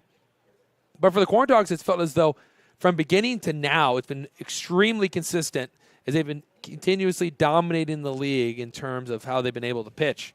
Swing and a miss from Christian Jacob, 1-1. Christian Jacob, he's got two first names. It reminds me a lot of Ricky Bobby. Yeah, that one's easy to remember. Yeah, that one was. Just got to make sure we didn't say Jacob Christian. 1-1, runner on the move, hit down the left field line and foul. Looked like the good old-fashioned hit and run from Joe Silva, the 2021 Midwest Collegiate League Coach of the Year. And it's 1 ball, 2 strikes, no outs, runner on first. They also had the MVP of the league last year, Bryce Vincent, who's not on the team this year, but he had a good year last year. 1-2 pitch is just below the knees, and it's 2-2. Try to think of other famous people that have two first names. Rick Barry. 2-2. Ground ball to the left side. Tyler Schultz charging in. He goes over the second, caught by Curriel. Curriel relays it at the first, and it's not in time. They get the runner at second base, so Dupuis will head back to the dugout after his leadoff single, and Christian Jacob will now be aboard due to a fielder's choice. So 1 out and 1 runner on in the top of the fifth. Well, technically, LeBron James, that's a two first name. Yeah. As not too many people are named LeBron, but Dwayne his Wade. first name, Dwayne Wade. Michael Wade's Jordan. a first name. Jordan is a first name. Yeah. My middle name is Jordan. Two really good players. Foul ball straight back from Jalen Avery, 0-1. Your middle name is Jordan? Yes. Is that due to maybe a grandfather or Not just just cool? just a cool name, I Yeah. guess. There you go. But they call me NJ. NJ. 0-1. That's a strike. Inner corner on the knees. 0-2 now with 1 out. Yeah, you're not MJ. You're just a little bit of a downgrade at NJ. Yeah. You're not quite 6'5". Down on each percentage. Yeah. too. No championships for you. The pitch is up and in to Avery. It's 1-2 now. Actually, you're going to want to take that back, Andrew, as my only season I ever played in Biddy Ball, my senior year of high school, I was a part of the championship team. Oh, there you go. So wherever I go, rings follow. Here's the pitch, and there's the swing and the miss. For Pangburn, that's his first strikeout, his 24th on the year, and that's the second out. Yeah, hopefully you can bring that luck to the Corn Dogs as they chase their first championship in their first season. Obviously, you can't win more championships outside your first season. No. It would be a good start to the brand new franchise. Justin Heisman started off with the Oilmen in their first year and led them to the 2012 league championship. An awkward swing from Anthony Salato starts the at-bat as he just served it down the left field line for a foul ball in 0-1. And it looks like it was a catcher's interference. That's why this swing looked extremely awkward. So for that, ladies and gentlemen, Salato reaches on an E2 that won't go against his batting average, and the Generals don't get a hit. So Salato gets on base. He doesn't get an official at-bat, and because of that mistake from the catcher Sakamoto, Diego Munoz, who singled against Peyton Olenek will now come up with runners on first and second. And no, it just felt as though the Corn Dogs have just consistently been shooting themselves in the foot with these errors. Yeah, and it wasn't always like that, Delivery in the pitch, right down the middle, 0-1. As to start off the season, it was the self-inflicted wounds, but it was a lot of walks that we saw. Yes. As of late, it's been the errors that have been the issue for the Corn Dogs. They've kind of ramped themselves up at this point, which usually it's the other way around. The pitch is down in the dirt, blocked by Sakamoto. Sakamoto's going to fire to third base, caught by Hansen. They apply the tag, and it's not in time. So on the wild pitch, the Generals move up to third and second. They have 2 runners in scoring position, and Munoz is in the count 1-1. Well, looking back to the errors, they had 3 on Friday against the Panthers, and then they had 6 more yesterday in the victory, down in the dirt 2-1, backhanded by Sakamoto. So with that error from Sakamoto there, that's now 10 errors in the last 3 games for the Corn Dogs. That is not a friendly statistic, not an off-square Brewing type. Foul ball off the end of the bat, hit straight back. The count's 2 balls and 2 strikes. So, and I've always agreed that if you make your pitchers get more outs, it could really hurt their confidence that they have to get strikeouts or routine fly balls to get out of it. But anything on the ground, you have to hold your breath and hope that it doesn't take that wicked hop. Pitch, and that's ball 3. Pangburn let that fastball run inside to Munoz, and it sets up a big pitch here. 3 balls, 2 strikes, 2 outs, 2 runners on, and Jake Muha is on deck. Pangburn set at the belt. Here he comes. And he just gave up ball 4. And this is going to be a early type of situation for the Corn Dogs, where they're going to have to hope that they can get this third out. Yeah, the Generals are looking to hand Pangburn his first earned run of the season. If they were to score here, as that 1 run earlier off the sac fly wasn't counted towards Pangburn. First pitch strike to Jake Muha, something you want to readjust here. And I'm not sure if that would be earned, considering that there was a E2 foul ball, straight back 0-2 on Stellato, who's standing over at second. Yeah. And I know there can be funky rules when it comes to earned run and unearned runs. 0-2, wind up the pitch. That just missed, maybe by an inch or 2 above the strike zone. And that's a good waste pitch, if I say so myself. Pangburn wastes no time. He winds up. Here he comes. And that is off the plate. That's where he wanted it. 2-2 now. So Pangburn has been able to throw some good competitive pitches, but Jake Muha was able to lay off of them. Much better takes. Wind up, 2-2 delivery. Ball 3. And this is a fun moment, I guess, for broadcasters. This is where you can build up the tension with 3 balls, 2 strikes, 2 outs, bases loaded. It all comes down to 1 pitch. Do the Generals take the lead here, or do the Corn Dogs strand the bases loaded? Here it comes. Hit into left center field. It's slicing away from everybody. And Jake Ferry, did he catch it? He did! Jake Ferry robs 3 runs from scoring as he catches it over the shoulder, falls down and picks up the hat. And a tip of the cap to you, Mr. Ferry. The Corn Dogs leave the bases loaded on a Sports Center type play. Incredible. We go to the bottom of the 5th, tied at 1.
Bottom of the fifth inning, after what might be the play of the year, is Jake Ferry running straight back, trying to catch a slicing liner from Jake Muha. He catches it over the shoulder, then falls, loses his cap, and gets up and presents the baseball and runs it back in. And if I'm Connor Pangburn, Jake Ferry might be getting the biggest hug. And if Connor Pangburn wasn't going into college to try to save a few bucks, he may buy him a steak dinner for saving 3 runs from scoring. And Gavin Terry leads off for the Corn Dogs as the starting pitcher for the Generals continues. And there's one inside, 1 ball and no strikes. It's Wojciechowski, who has been efficient. He's only allowed 1 earned run, but he's been able to strand 5 runners through 4 innings against the Corn Dogs. Terry 2 for 2. The pitch just a little low. 2 balls and no strikes. Yeah, not to mention all the runners were on the move there, so that easily would have scored all 3. All 3 if it got to the wall. And also then, depending on how hard Ferry hits the ground there, if he doesn't catch it. Gavin Terry swings through a fastball down the middle. It'd be 2 balls and 1 strike. I mean, that could have even been a triple there, as it would have gone past him into the warning track, most likely off the fence. So big heroics from Jake Ferry. As he did walk off the field to Superman, as Hayden Matulik's not here today, so I think we get away with it. But he does have the super hearing, so if he's listening from wherever he is, he may have heard it, and he might be upset. 3 balls and 1 strike to Terry. Here it comes, and there's a strike, and it's 3-2. So Gavin Terry is 2 for 2, and he continues a mightily impressive hitting streak. I believe that's now 11. It might be even more. 3-2, and foul ball. Terry just got a piece of it, and he stays alive. As on point streak, you're only allowed to show like the first 10 games. And now that I'm looking down, it looks like it might be 13 straight games with a hit for Gavin Terry, who is in play to win the batting average championship, as him and Michael Gould, the center fielder, are going to be battling it out. 3-2, here it comes. And it's hit hard on the ground, but foul, just wide of the first base bag. And Gavin Terry, if Quality ABs was on this website, I'd say Gavin Terry would have a high percentage of them because he likes to foul off as many pitches as he can and look for a mistake. Tries to get one here from Wojciechowski, who's set, and he delivers. And that is ball 4. It's Gavin Terry. Watched it all the way, and he stepped towards it just to make sure it was off. And he's on base all 3 times today, and that's always good news for your leadoff hitter. Yeah, Terry, it's just so great to watch him play. He always knows exactly what he's doing. He knows exactly what he wants to do, and especially with that one, it almost seems like he wills those balls to be thrown. Maybe he is a Jedi, and he's forced them off the plate. We heard the Cantina music be played earlier. Yeah, there we go. You've been watching the movies I have. recently, so you recognize that song. Mathai's at the plate. And it's a ground ball to the right. It's gloved by Salado, who will flip it underhand to Fisher, and that bat is done as it heard the snap from up here. And Gavin Terry, who had an awkward jump, really, from first, was able to get up to second base and prevent a double play. And the ball wasn't hit too hard for the Generals to turn their third double play. And Tyler Schultz will now come up with Gavin Terry 180 feet away from making this a 2-1 game. And if the Corn Dogs do score here, that diving play from Jake Ferry is really going to peer its head. And it's easily going to be our University of Chicago play of the game unless maybe someone robs a home run. Yeah, I'm not even quite sure if that's possible here at this field. You have to have pretty good leaping ability. I know for Peyton Olenek, he could probably just put his hand over the wall and catch the ball, as he's listed as 6'10". And I'd say the wall is maybe 20 to 30 feet tall. Would you say that's about accurate?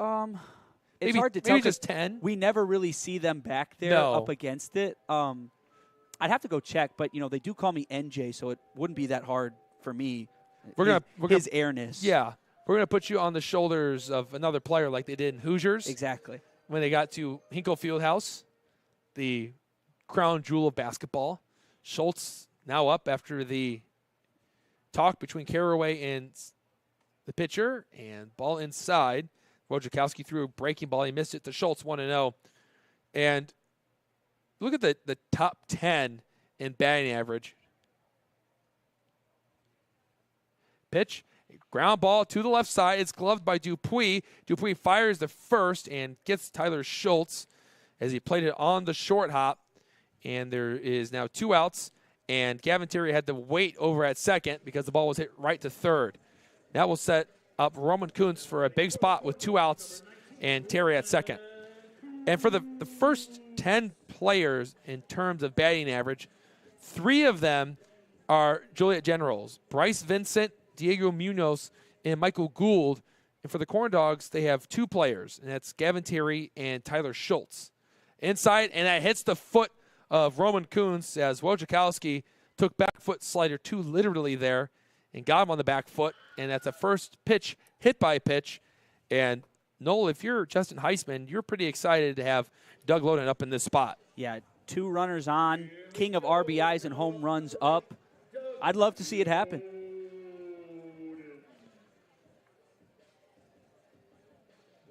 Doug Loden on the year is up to 13 RBIs. The leader is Fusick, who has 26 in 27 games. Saw him the last couple of days. We'll see him again tomorrow. Pitch to Loden is just off the mark, 1-0. And might I add, point streak is a bit off in terms of RBIs. And that's across the entire league. Yeah. As Except the maybe RBI system is kind of strange. Except maybe for Peter Fusick. 1-0. Here's the pitch from Wojciechowski. And Doug Loden drives one into left field. Going back is Avery. He's looking up, and you can put it off the reservation. It is gone. Bunch a ticket for a 3-run cowhide joyride, and the Corn Dogs take a 4-1 lead. A little bit of sauce on that Apo Taco from Doug Loden. That's his 5th. Yeah, I looked into my magic crystal ball on that one. I could feel it. The crowd could feel it. You kind of just knew Doug was going to deliver there, and he is red hot as of recently. 3 home runs now in these last 6 games. He can't be stopped. He can't be stopped. He is a menace across the league. You can pitch him outside. You can pitch him inside. It's not going to matter. You're going to find it going over the wall. And Doug Loden has given the Corn Dogs a 3-run lead. And for Jake Ferry, he prevented 3 runs from scoring. Pitch to Correal. He swings and misses. And it's 0-1. And always exciting to see a player go the opposite way and pick up a home run. And Loden just continues to build his lead in that home run category as there is a 4-way tie for 2. 0-1. Correal jams himself off the left side. It's going to be a quick play over the first. Coming off the bag is the first baseman, Fisher, and he can't put the tag on Correal. That will go down as an infield single, and the Corn Dogs continue to hit the baseball as Jack Dupuis made a good, valiant effort, but couldn't get Cal Correal, who was speeding down the line, and it had to be a tough throw, and Fisher did everything he could, but couldn't get the out. And with that being the 87th pitch from Wojciechowski, you have to think maybe Joe Silva might go into his bullpen for the first time in this game, as Wojciechowski has pitched a valiant game. Yeah. He has had so many runners get on base, and he's finally getting tagged up by the Corn Dogs, and he's dabbing up his players to signify he's coming out of the game, jersey already untucked. And coming in from the bullpen is a new pitcher for the Generals. And with the pitching change, we will take a quick break. And it's a friendly reminder that every pitching change this season is brought to you by IBEW Local 697, proud partner of the Corn Dogs. It's going to be a left-hander. So when we come back, we'll have the name and stats and introduce you to the new pitcher. Corn Dogs 4, Generals 1.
Welcome back, bottom of the fifth. And Noel, what can you tell us about the new pitcher for Joliet? Well, this is number 37, Cole Bozzi, lefty pitcher. Currently on the season, he's 0-1 with a 9.0 ERA. He's pitched 2 innings so far and walked 2. No strikeouts thrown so far and 3 hits off of him. So he hasn't seen too much action, but he'll get some today.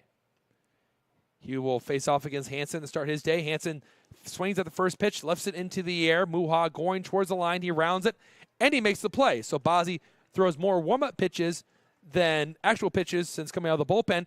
But the Lake County Corn Dogs take the lead after a 3-run bomb by Doug Loden. But what's new? We'll come back in the 6th inning with the Corn Dogs up 3.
An exciting 5 innings have come and gone. We're getting close to the back third of this ball game. Andrew Mile and Noel Ferry.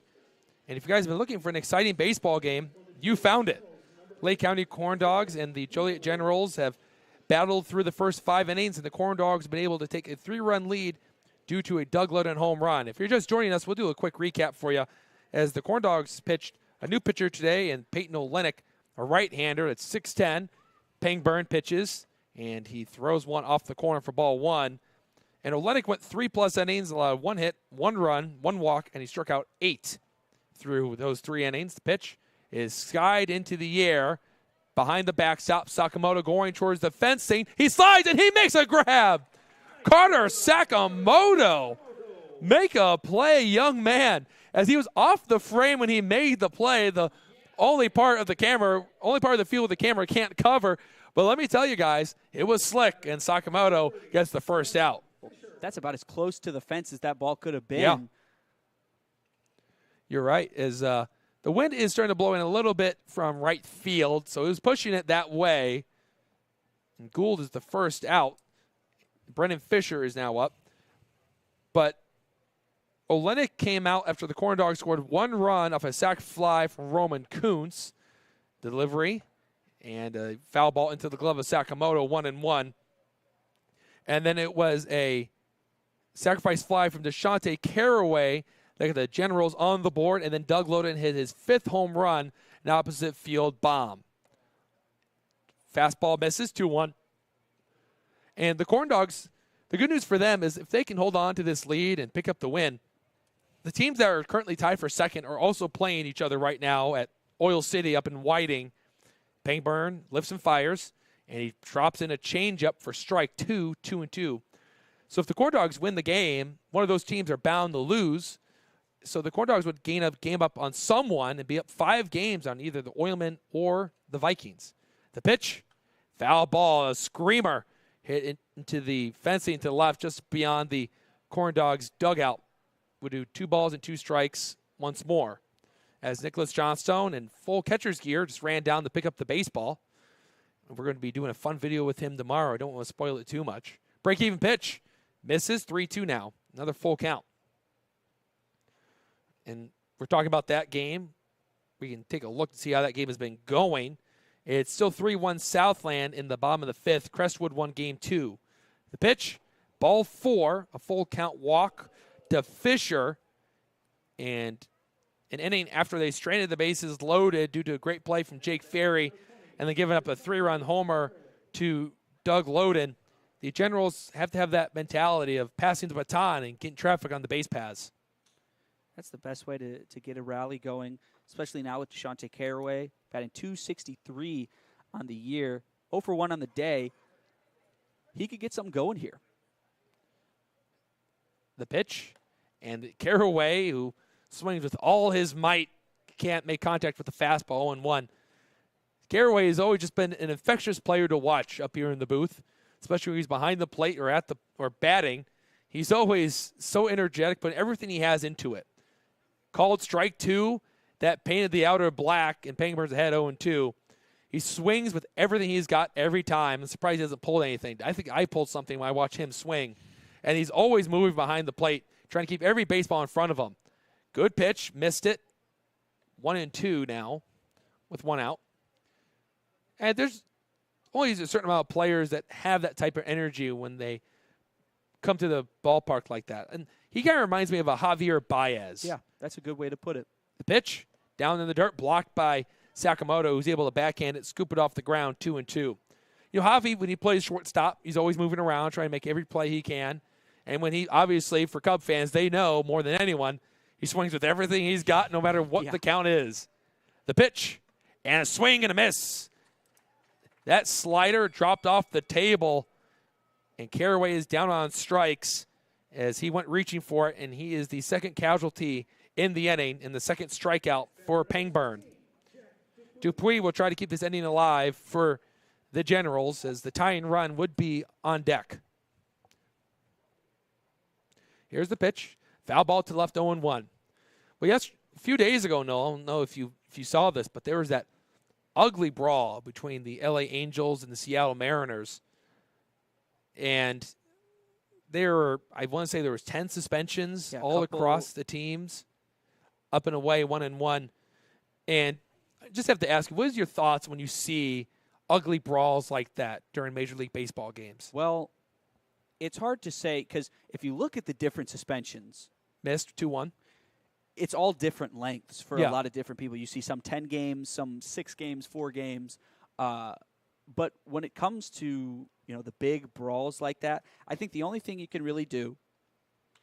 Foul ball off to the left. It goes its way out of play, 2-2. Really look at the instigators, who started it, who were the initial first 2 people involved, because that's usually how it goes. And then from there, I think it's tough to go around handing out that many suspensions for something like that. And another foul ball as Dupuis stays alive. Because everyone involved is most likely just as responsible, other than those first 2 guys. So I think to go in and get that specific about it, I don't know how I feel about that. Yeah, I think I'm just over the hitting guys intentionally nowadays. Down in the dirt, 3-2, runner be on the move on the pitch. And I just think that when guys are starting to throw a little bit harder and increasing velocity as we go, like we just saw a first-year college student throw 93 today, the 3-2 pitch, it's a chopper to the right. No play made by the first base coach of the Generals. We'll do that pitch one more time.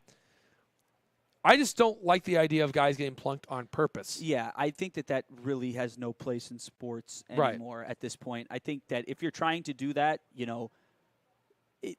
you might as well be throwing a punch at the guy. Yeah, exactly. It's the exact same as that, and it's really disrespectful, and it hurts a heck of a lot more than throwing a punch at a guy. Ball 4, that one was low, and the inning continues for Joliet, as that's the second walk issued in the inning by Connor Pangburn, who allowed just 3 in his first 2 starts, and he's gotten himself in a little bit of a hole here, but the good news for Pangburn is he has 2 outs to work with Christian Jacob coming up, who's 0 for 2 with a strikeout and a fielder's choice.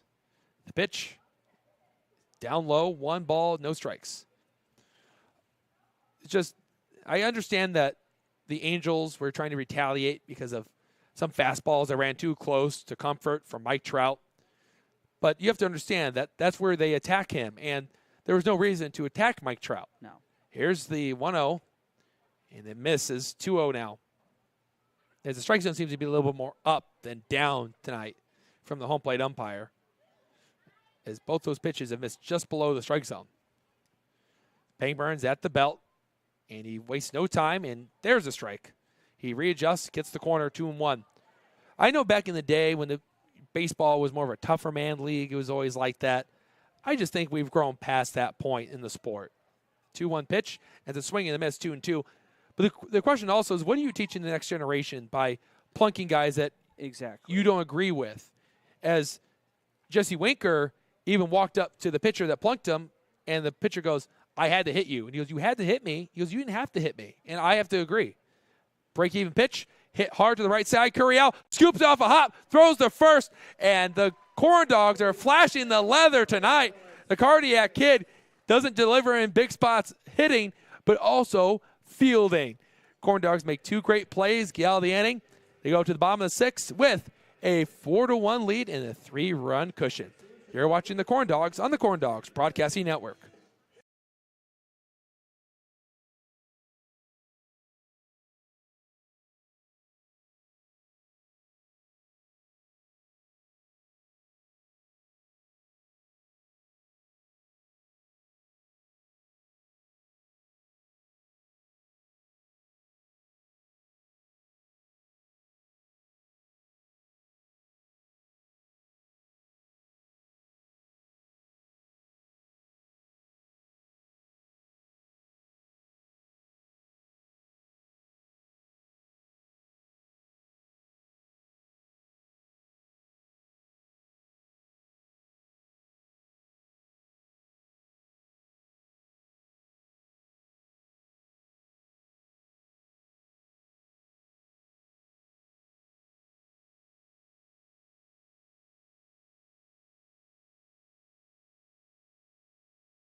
Through 5.5 innings here at Legacy Field, Andrew Mild and no Ferry.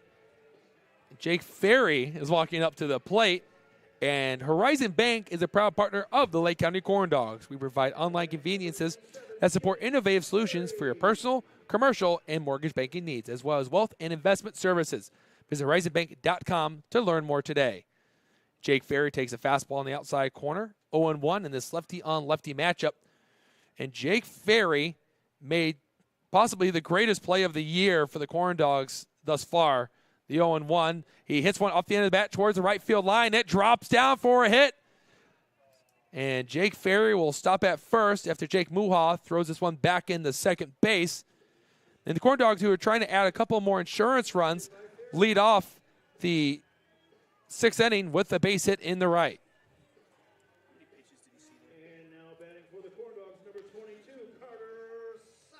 Sakamoto now will come up to the plate with the runner on first base. And Ferry made that great play. And it was really a 3-run swing. It kind of reminds me of like in dodgeball. If you catch the ball, you get an out, but you also get a player in. And for the Corn Dogs, they drove 3 runners in after robbing 3 runs of the Generals as Sakamoto takes a hefty cut but misses 0-1. It's Ferry's diving play and then Doug Loden's home run. So the lefty hitters have been able to make the big plays for the Corn Dogs thus far. Here's the pitch. Sakamoto skies one off to the right towards the Off-Square Brewing Beer Garden. 0-2. As the Corn Dogs are trying to go 5-0 against the Generals this season. They'll see them again later on in the month as there is a doubleheader scheduled. 0-2, deep breath by the left-hander. The pitch, it's out. 1-2, it's Cole Bazzi in his second inning of work. He only went a third of an inning, getting the fly out from Hansen. And for Wojciechowski, he went 4 2/3 today. He allowed 7 hits, 4 runs, all earned. He walked 4, and he struck out 3. Posey trying to pick up his first strikeout. Long pause, the pitch. And it's a foul ball. Sakamoto checked his swing and got a piece of it. Chopped off to the plate and hit it straight back. The sun has set. It's dark skies. And the lights are doing all the work now. And we're happy to be back home. The Corn Dogs will be back at home again tomorrow against Crestwood. And then we'll close out the week with the number 2 and 3 teams in the division race. Pitch. Sakamoto fouls another one off. We'll do 1 ball and 2 strikes again, as they will play the Southland Vikings on the road Thursday and close out this hectic week of games on Friday against the Oilmen on the road there, too, to Oil City. Sakamoto putting up a good at-bat. Seeing a lot of pitches from Bozzi, trying to get a big hit here. Snap that scuffle he's on. Bozzi went to the sidearm, and he missed 2-2. Another interesting news around baseball, Freddie Freeman fired his agent today because he didn't like how he handled free agency. I guess he must have really missed Atlanta after he visited there this weekend. Sakamoto fouls another one off. He hit this one straight back and out of play. 2 balls and 2 strikes remain in the count with no outs and a runner on first. But he did get paid pretty good by the Dodgers, so I was kind of shocked by that, but can also agree that he probably was frustrated how that was all handled and that he didn't end up on the team he'd been on for numerous seasons.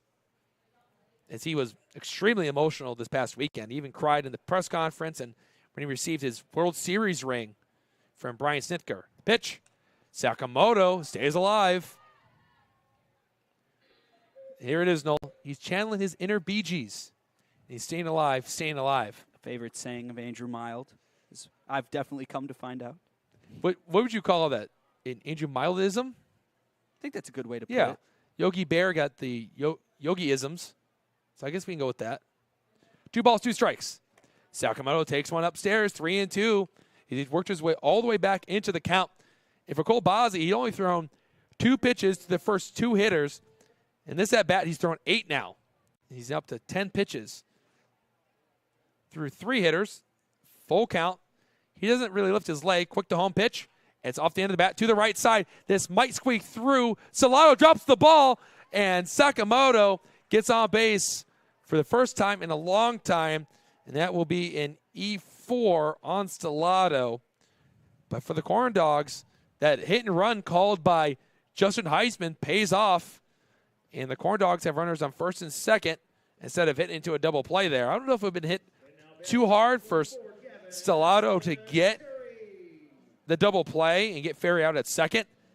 But either way, Corn Dogs are cooking here, trying to add some insurance runs. Terry serves one into center field. Gould is coming in. He dives. He gets back to play, and it rolls past him. The Corn Dogs are going to be on the run. Ferry will score. They're going to hold up Sakamoto at third, and that's an RBI double for Gavin Terry. He is 3 for 3 on the day, and he's reached on a walk. Gavin Terry, have yourself a night. Wow. I mean, Terry just looking even more consistent. His average dipped below 400, and he said he didn't like that. So he's definitely getting it back up tonight. And might as well pick up an RBI while you're in the process. And that's a big run there for the Corn Dogs, getting late into the game. Pangburns up to 61 pitches, and the Corn Dogs may go to the bullpen in the next few innings. But 4-run cushion feels a lot better. There's a loopy slider that worked around the strike zone, and it missed 1-0 to Mathies, who is 1 for 2, 1 for 2, with a single, a walk, and a ground out to second base. But he has an RBI opportunity here with the infield playing in for the Generals.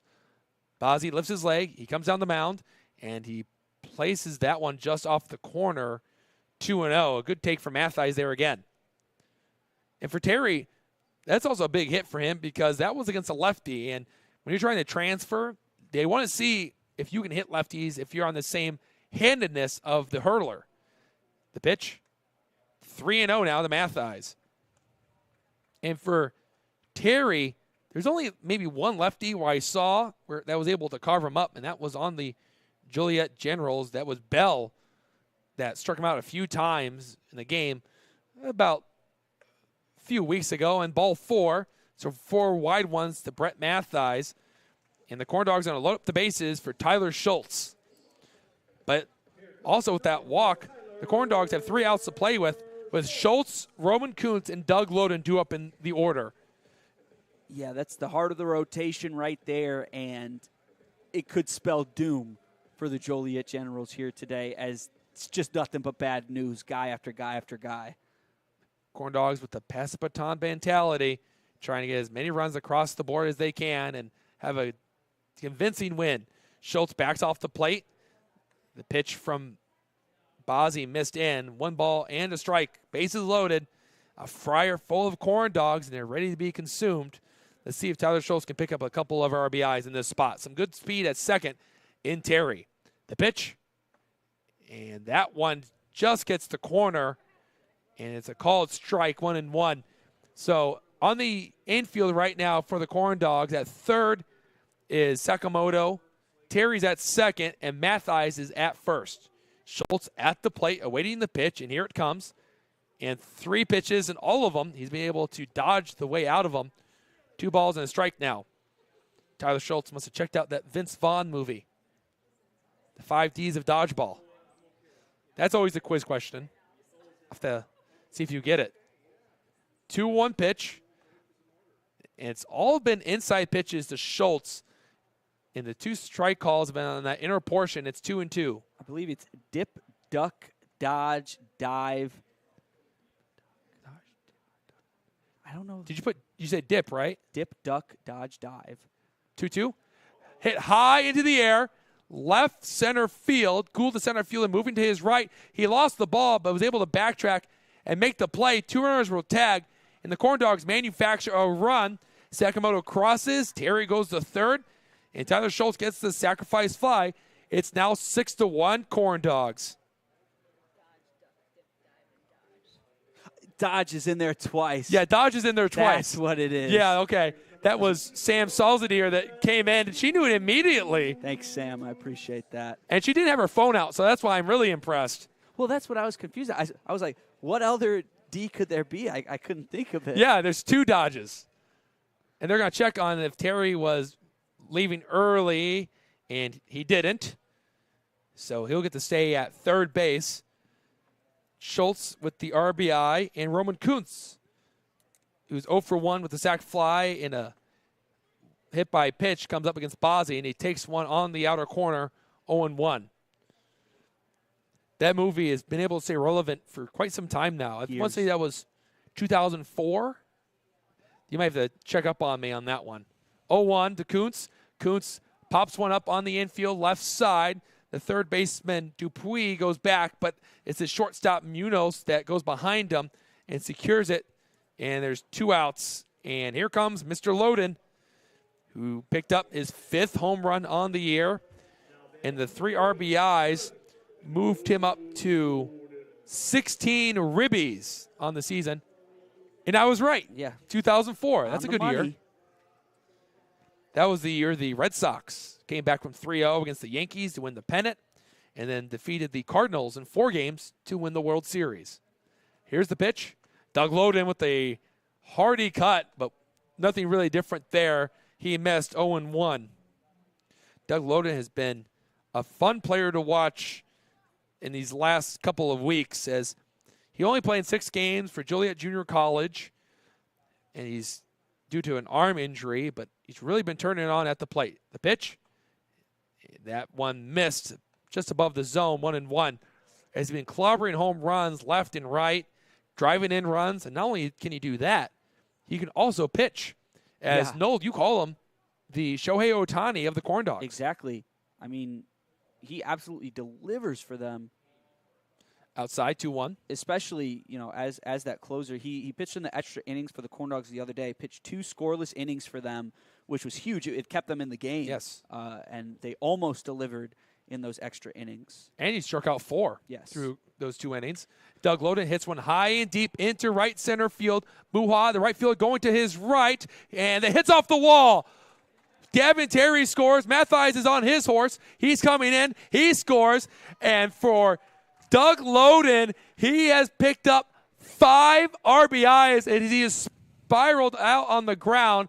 I think the throw-in got him on the leg.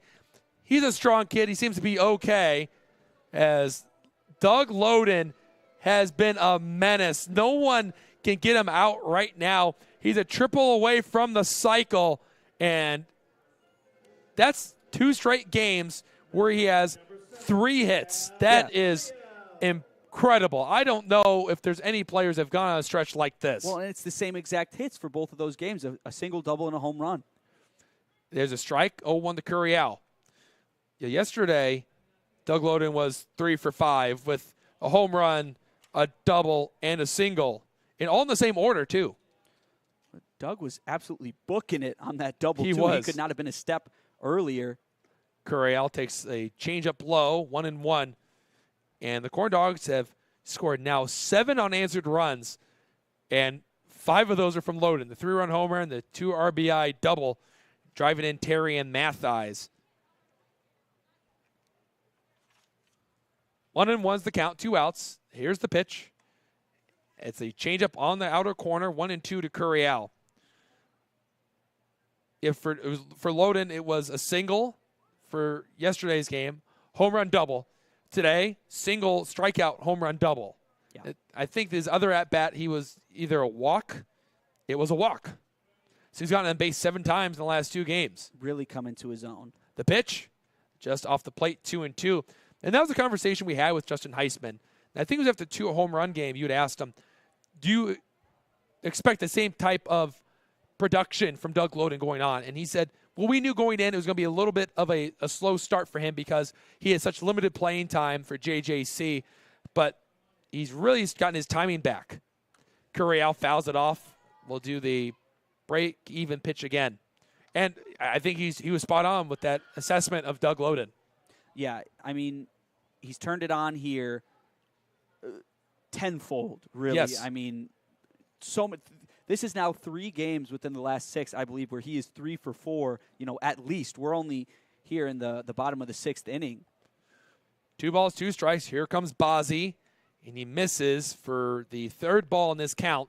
It's now 3-2. Let's see if I can throw that stat in and confirm what you said. 2 back-to-back games with 3 hits, and he had 2 hits against the Panthers. So he's collected now 8 hits in the last 3 games. The payoff pitch was called strike 3 as Bozzi goes to the inside corner, rings up Curiel, but the Corn Dogs tack on 3 more on 3 hits and 1 error. We go to the 7th inning with the Corn Dogs up 7. But when we come back, Noel Ferry will come in from the bullpen and be your play-by-play for that inning. You're watching Corn Dogs Baseball on the Corn Dogs Broadcasting Network.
Welcome back. 8-1 the score here at Legacy Fields.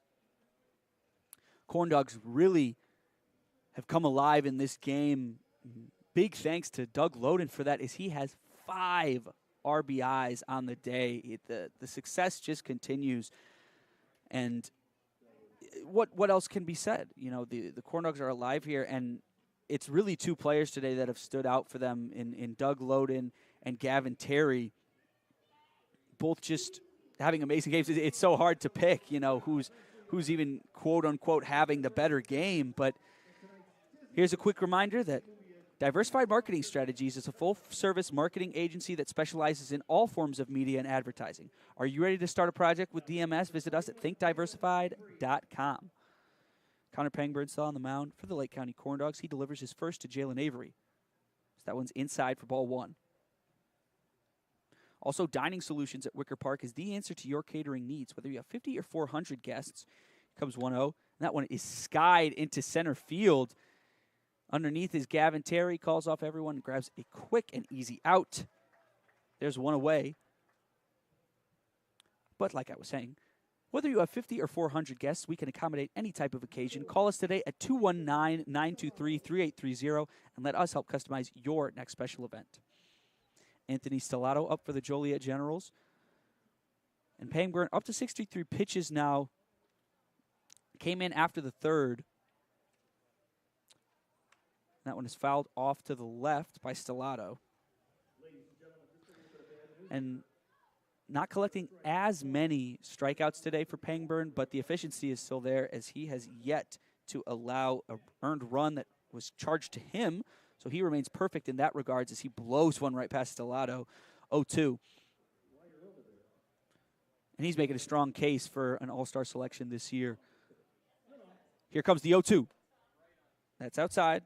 Ball 1. And Andrew and I were actually strike 3 called. It was a late call there by the home plate ump. And maybe even a little bit of a closed one as Pangburn gets him out. And there's quickly 2 away here for the Joliet Generals, who have a lot of ground to cover. That brings up Diego Munoz. And Pangburn is wasting no time. He delivers his first up top for ball 1. But as Andrew and I were talking about earlier, there really isn't a starter that the Corn Dogs have where he starts and you think, you know, oh no, I'm not sure exactly what's going to happen. That one's up top for 2-0, as they have a lot of confidence in every single one of the starters here at the Corn Dogs to deliver in big ways. You've got Bryce Schaum, who looking to replicate the success from his first start. Big swing and a miss from Munoz. 2-1. Frank Plezak has been extremely consistent for the Corn Dogs. Rex Stills had a great start for them. Pangburn, obviously, so many strikeouts. As that one's inside for ball 3, 3-1. Even Troxel, who has started a couple times for the Corn Dogs. He's another one with a 0 ERA charged to him. It's really incredible, the amount of talent that's on this roster. As that one's hit right up the gap towards Pangburn. And that'll get through. So Diego Munoz reaches first on a single. 2 outs here. Might be too little too late. But that brings up Jake Muha for the Joliet Generals, who's 0 for 2 on the day.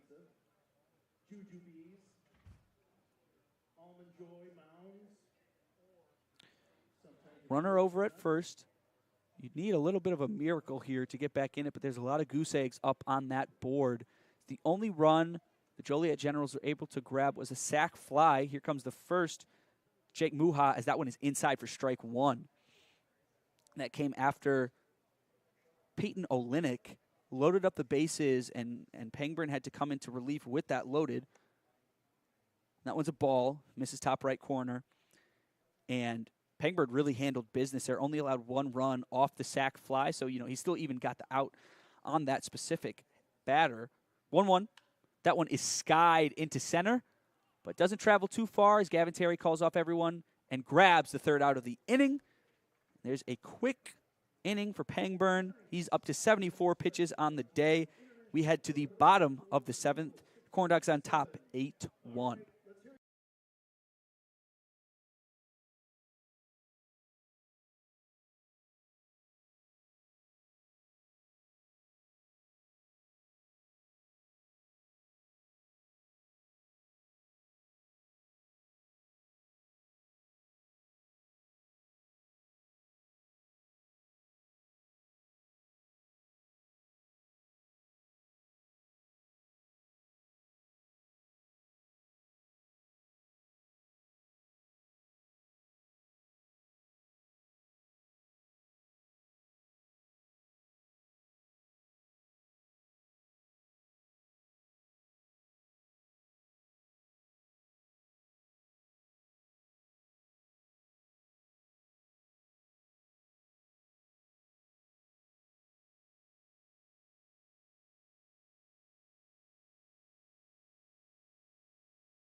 Welcome back. 8-1 the score here at Legacy Fields. Joliet Generals taking on the Lake County Corn Dogs. And here's a quick reminder, Crown Antique Mall is a proud partner of the Lake County Corn Dogs. We offer a unique mix of antiques and collectibles. Visit crownantiquemall.net to view a list of our upcoming market dates.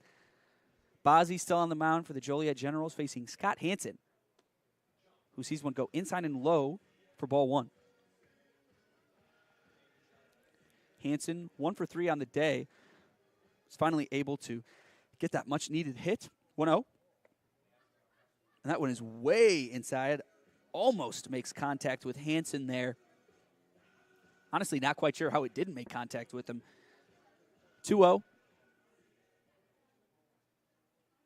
As that one is skied into center field. Underneath goes Michael Gould, but it's actually going to be Jake Muha who comes in from right and grabs the out. That brings up Jake Ferry, who in the previous inning had a single to get everything started for the Corn Dogs. Scott Hansen was actually the only batter to not be up to bat in the 6th inning for the Corn Dogs. In that inning, the Corn Dogs grabbed 4 quick runs. Jake Ferry sees his first. That was it. It was a ball. That pitch was a ball. It was up too high. But I must say the spin on that one was crazy. It started off behind Ferry and traveled all the way in front of him. A great pitch, just was a little too high. There's the same thing, and that's strike one call. That is a crazy breaking ball.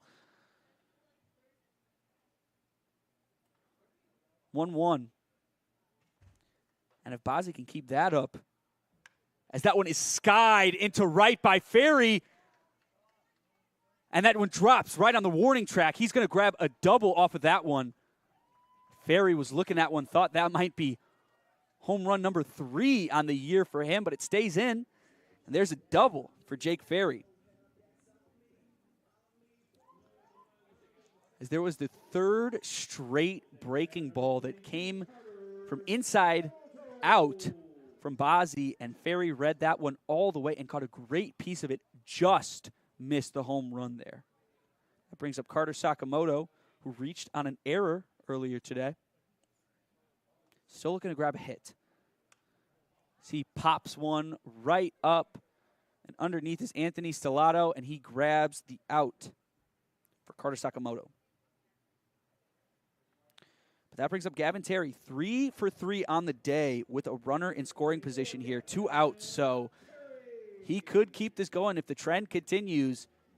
Corn Dogs could potentially score here, and if you're Terry, you would love to remain perfect on the day. Not only 3 for 3, but also a walk in there. He has scored 3 times and also has an RBI.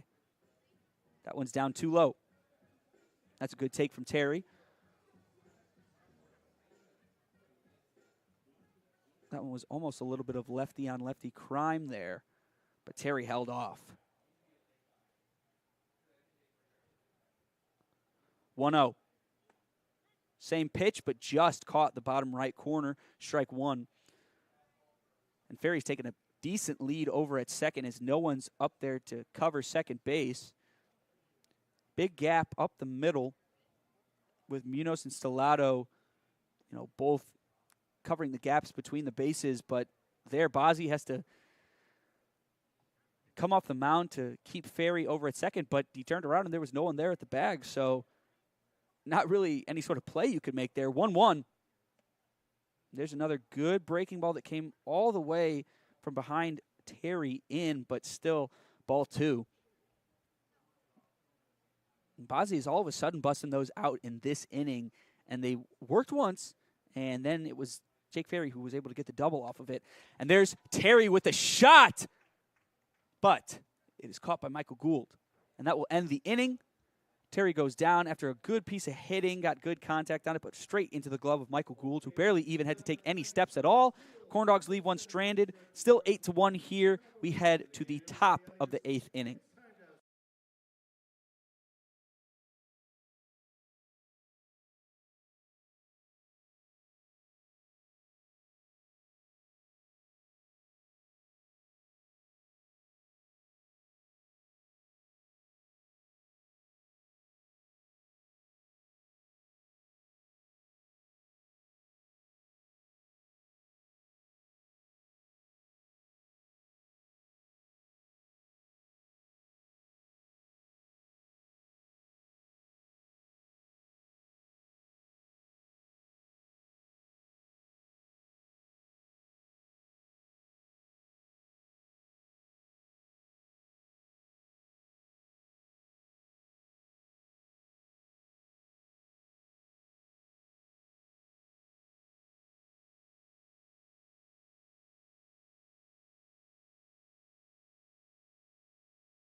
Welcome back. 8-1 the score here at Legacy Field.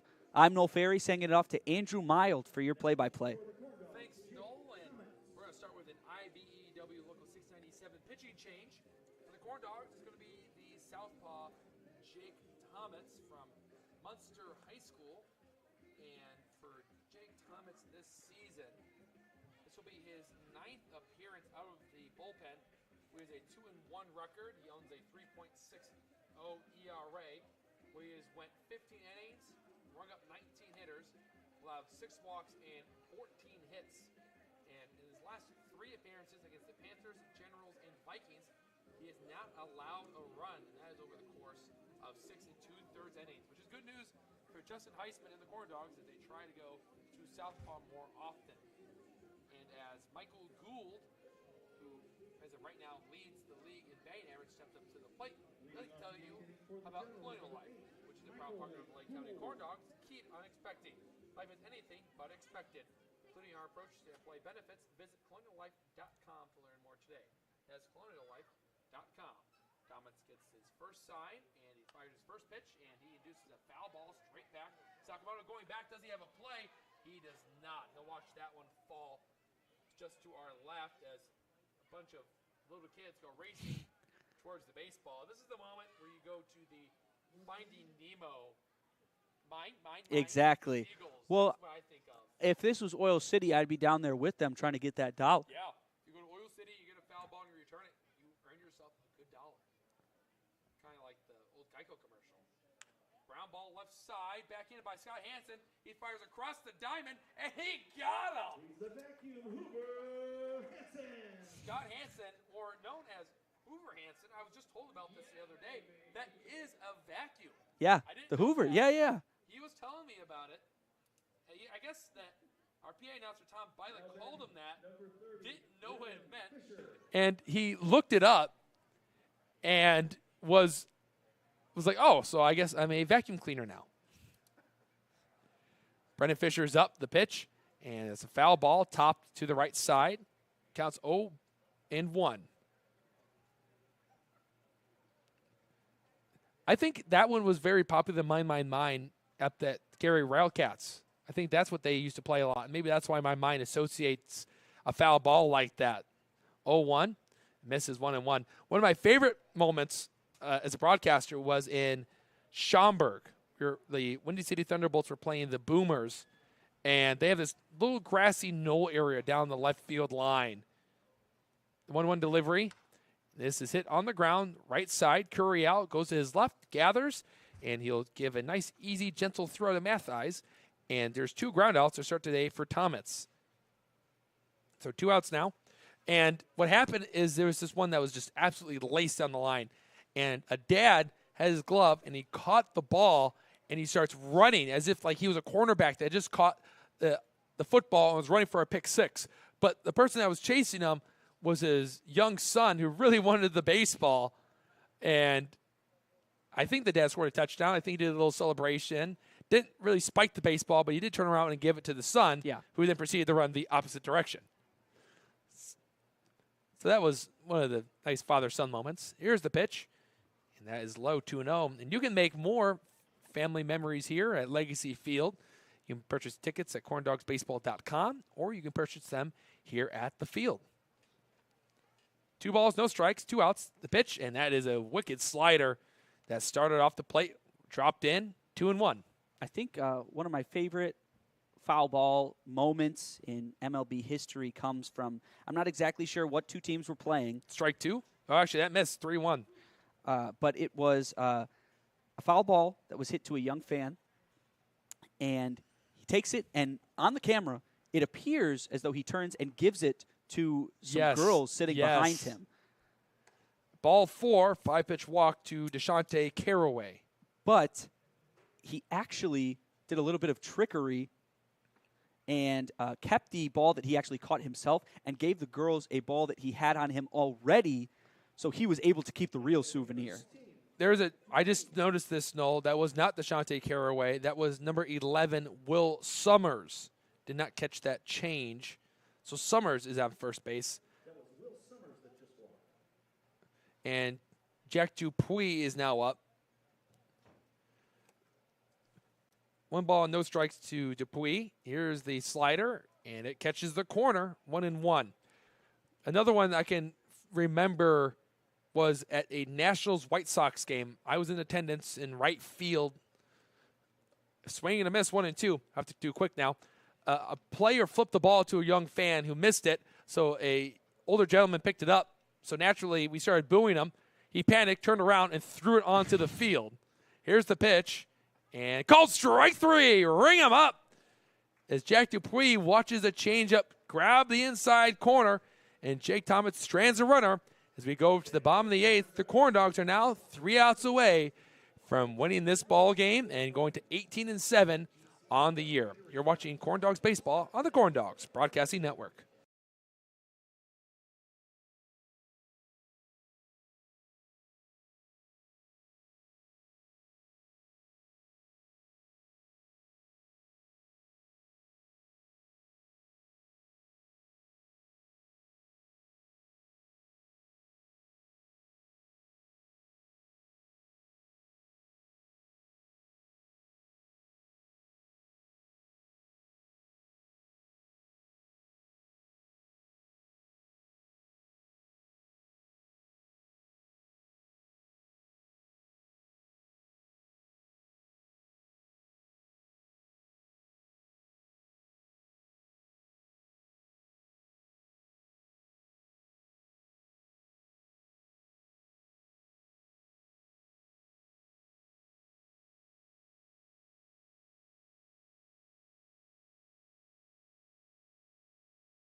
Corn Dogs side of the 8th inning as they're here at home. Angel Mile, no Ferry up above the field in our nice, comfortable booth on a gorgeous summer night in Crown Point, Indiana. With the Corn Dogs up 8-1 on the Joliet Generals. Might be cruising to a 5th straight win against the Green and Gold. If only there was a football team that could beat a team that's also the same colors. Yep. Backcourt Bar and Beverage Services can handle every type of event from venues to weddings to indoor and outdoor parties. Visit bcbarcatering.com and let us start planning the perfect event for you. Athletical Physical Therapy is a proud partner of Lake County Corn Dogs. We treat you, not just your injury. Visit athletico.com to book your appointment today. And the new pitcher, David Dimeling, is in.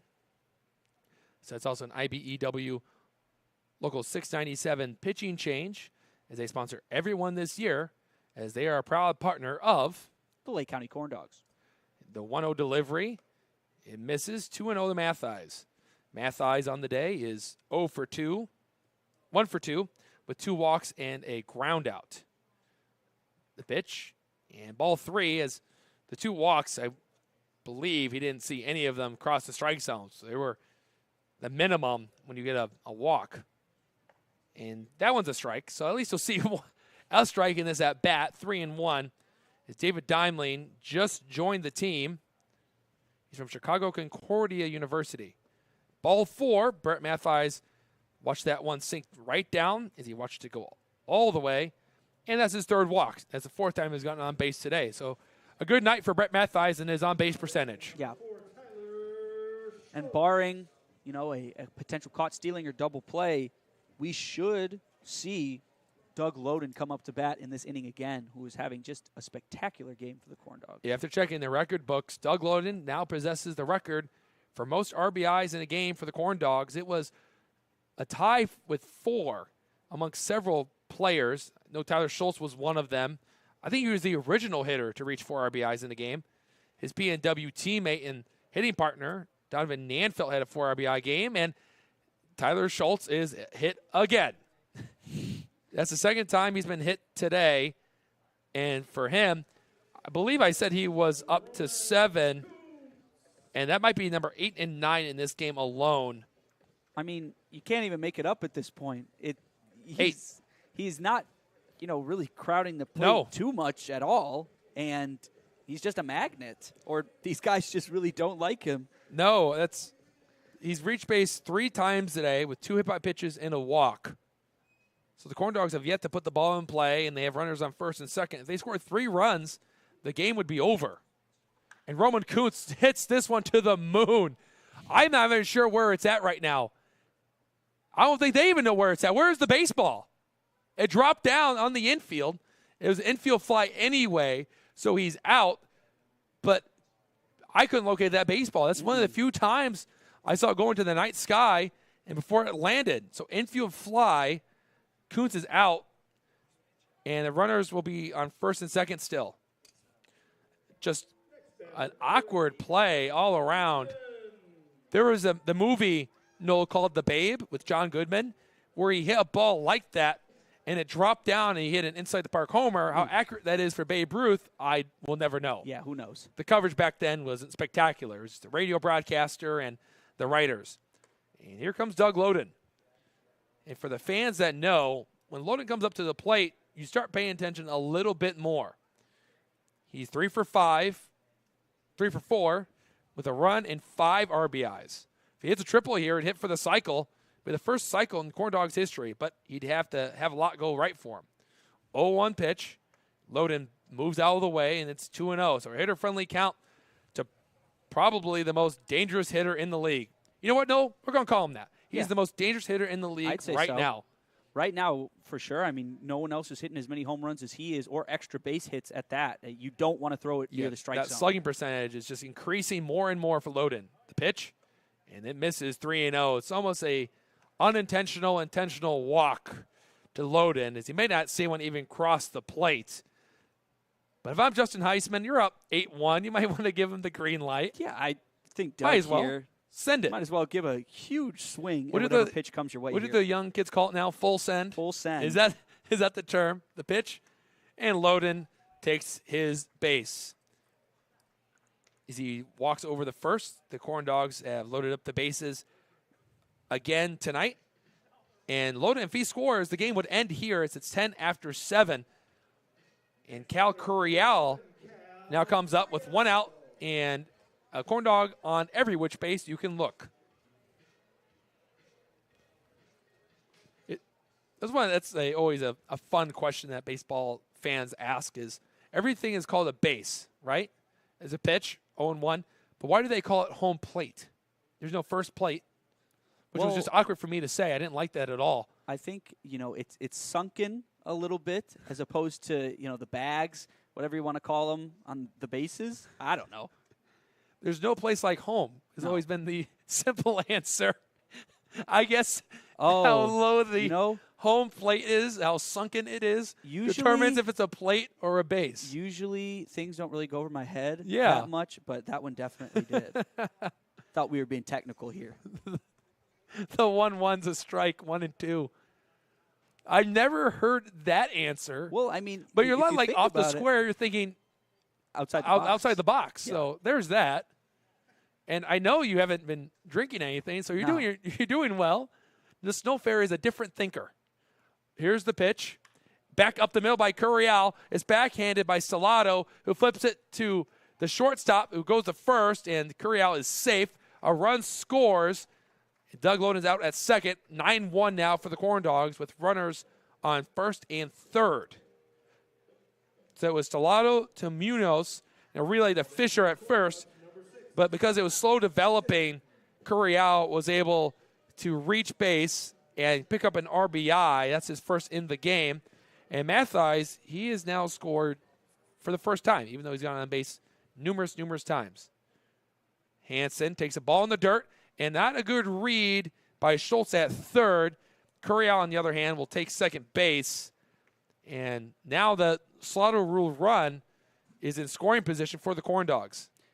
Yeah, I think Schultz probably could have scored pretty easily off of that one. Caraway, or I believe that's that would actually be Summers. Yeah, Will Summers had to run all the way to the left field wall to corral that one. 1-0 pitch. Hansen hits one off the end of the bat into right field. It's dropping down quickly, but Jake Muha on the move brings it in, and gets the third out. But the Corn Dogs score a run off of no hits, and it was 2 walks and a hit by pitch that got them yet another insurance run. We go into the 9th inning with the Corn Dogs up 9-1. You're watching the Corn Dogs on the Corn Dogs Broadcasting Network.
We go to the 9th inning, and we have one more ad read to go.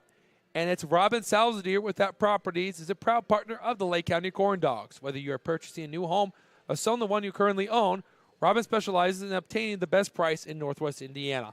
Call her today at 312-671-0034. That's 312-671-0034. Bevel delivers and misses 1-0. And Brock Bevel has become the 4th pitcher to be on the mound for the Corn Dogs today. And he gets the inside corner for a strike to Christian Jacob. So that's a IBEW Local 697 pitching change. And that is a Brock Bevel strike.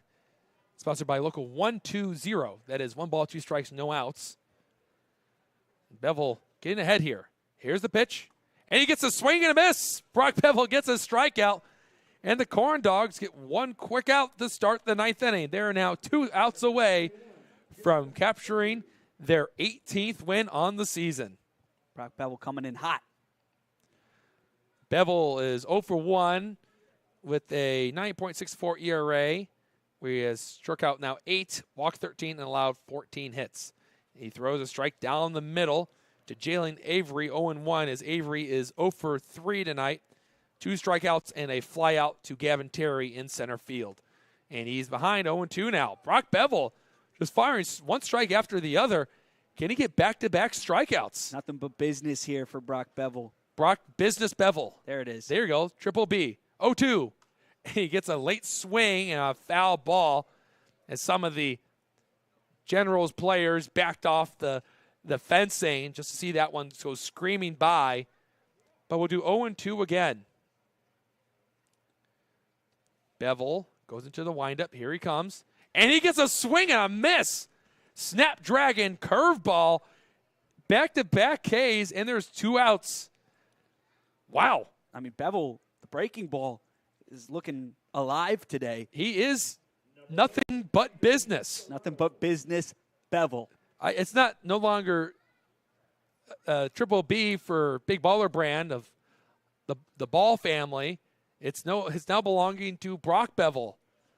Brock the Business Bevel. That sounds like a wrestling name, if I'm going to be honest. 1-0. Ground ball up the middle. Bevel's there. He's going to walk it over. And the Corn Dogs win by a final score of 9-1. Bevel gets all 3 outs by himself with 2 strikeouts and a 1-3 putout in the Corn Dogs and celebrate their 18th win. We're going to send it over to the Corn Dogs postgame show, so don't go anywhere. That will be hosted by Noel Ferry, and it should be a happy postgame show as the Corn Dogs win 9-1. We'll be back for the postgame show.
Welcome back to Legacy Fields. I'm Noel Ferry here with your post-game report.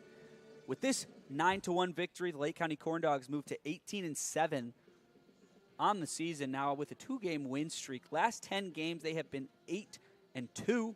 And with this, the Joliet Generals moved to 10-12 on the season, if I'm not mistaken. 5 for 5 in their last 10. In terms of each team, the Joliet Generals had 3 hits today, 1 run scored, and 1 error. And for the Corn Dogs, they had 11 hits, 9 runs, and 0 errors for them.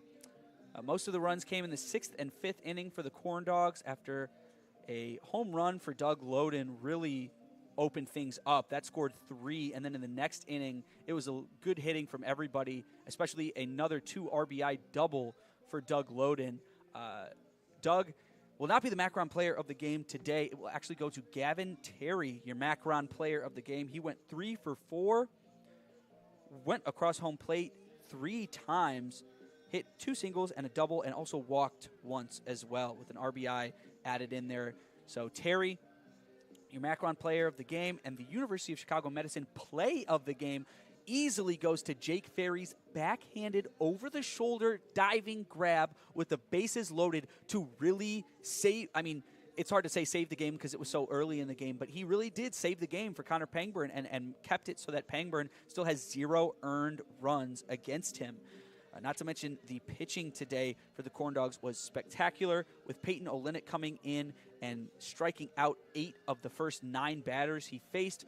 Pangburn came in, gave up 1 sac fly, but after that was perfect, along with Tomets and Bevel, who finished the game very strong, striking out 2 and making a great athletic play to end it out.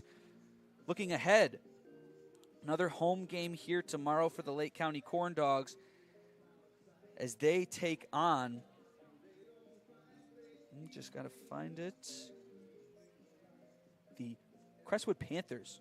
After they defeated the Panthers earlier on Monday at Crestwood, Panthers come here, take them on Wednesday, and then on Thursday take on the Southland Vikings at PNW and the Northwest Indiana Oilmen on Friday at Oil City. So with that, Corn Dogs move to 18-7 after this 9-1 victory.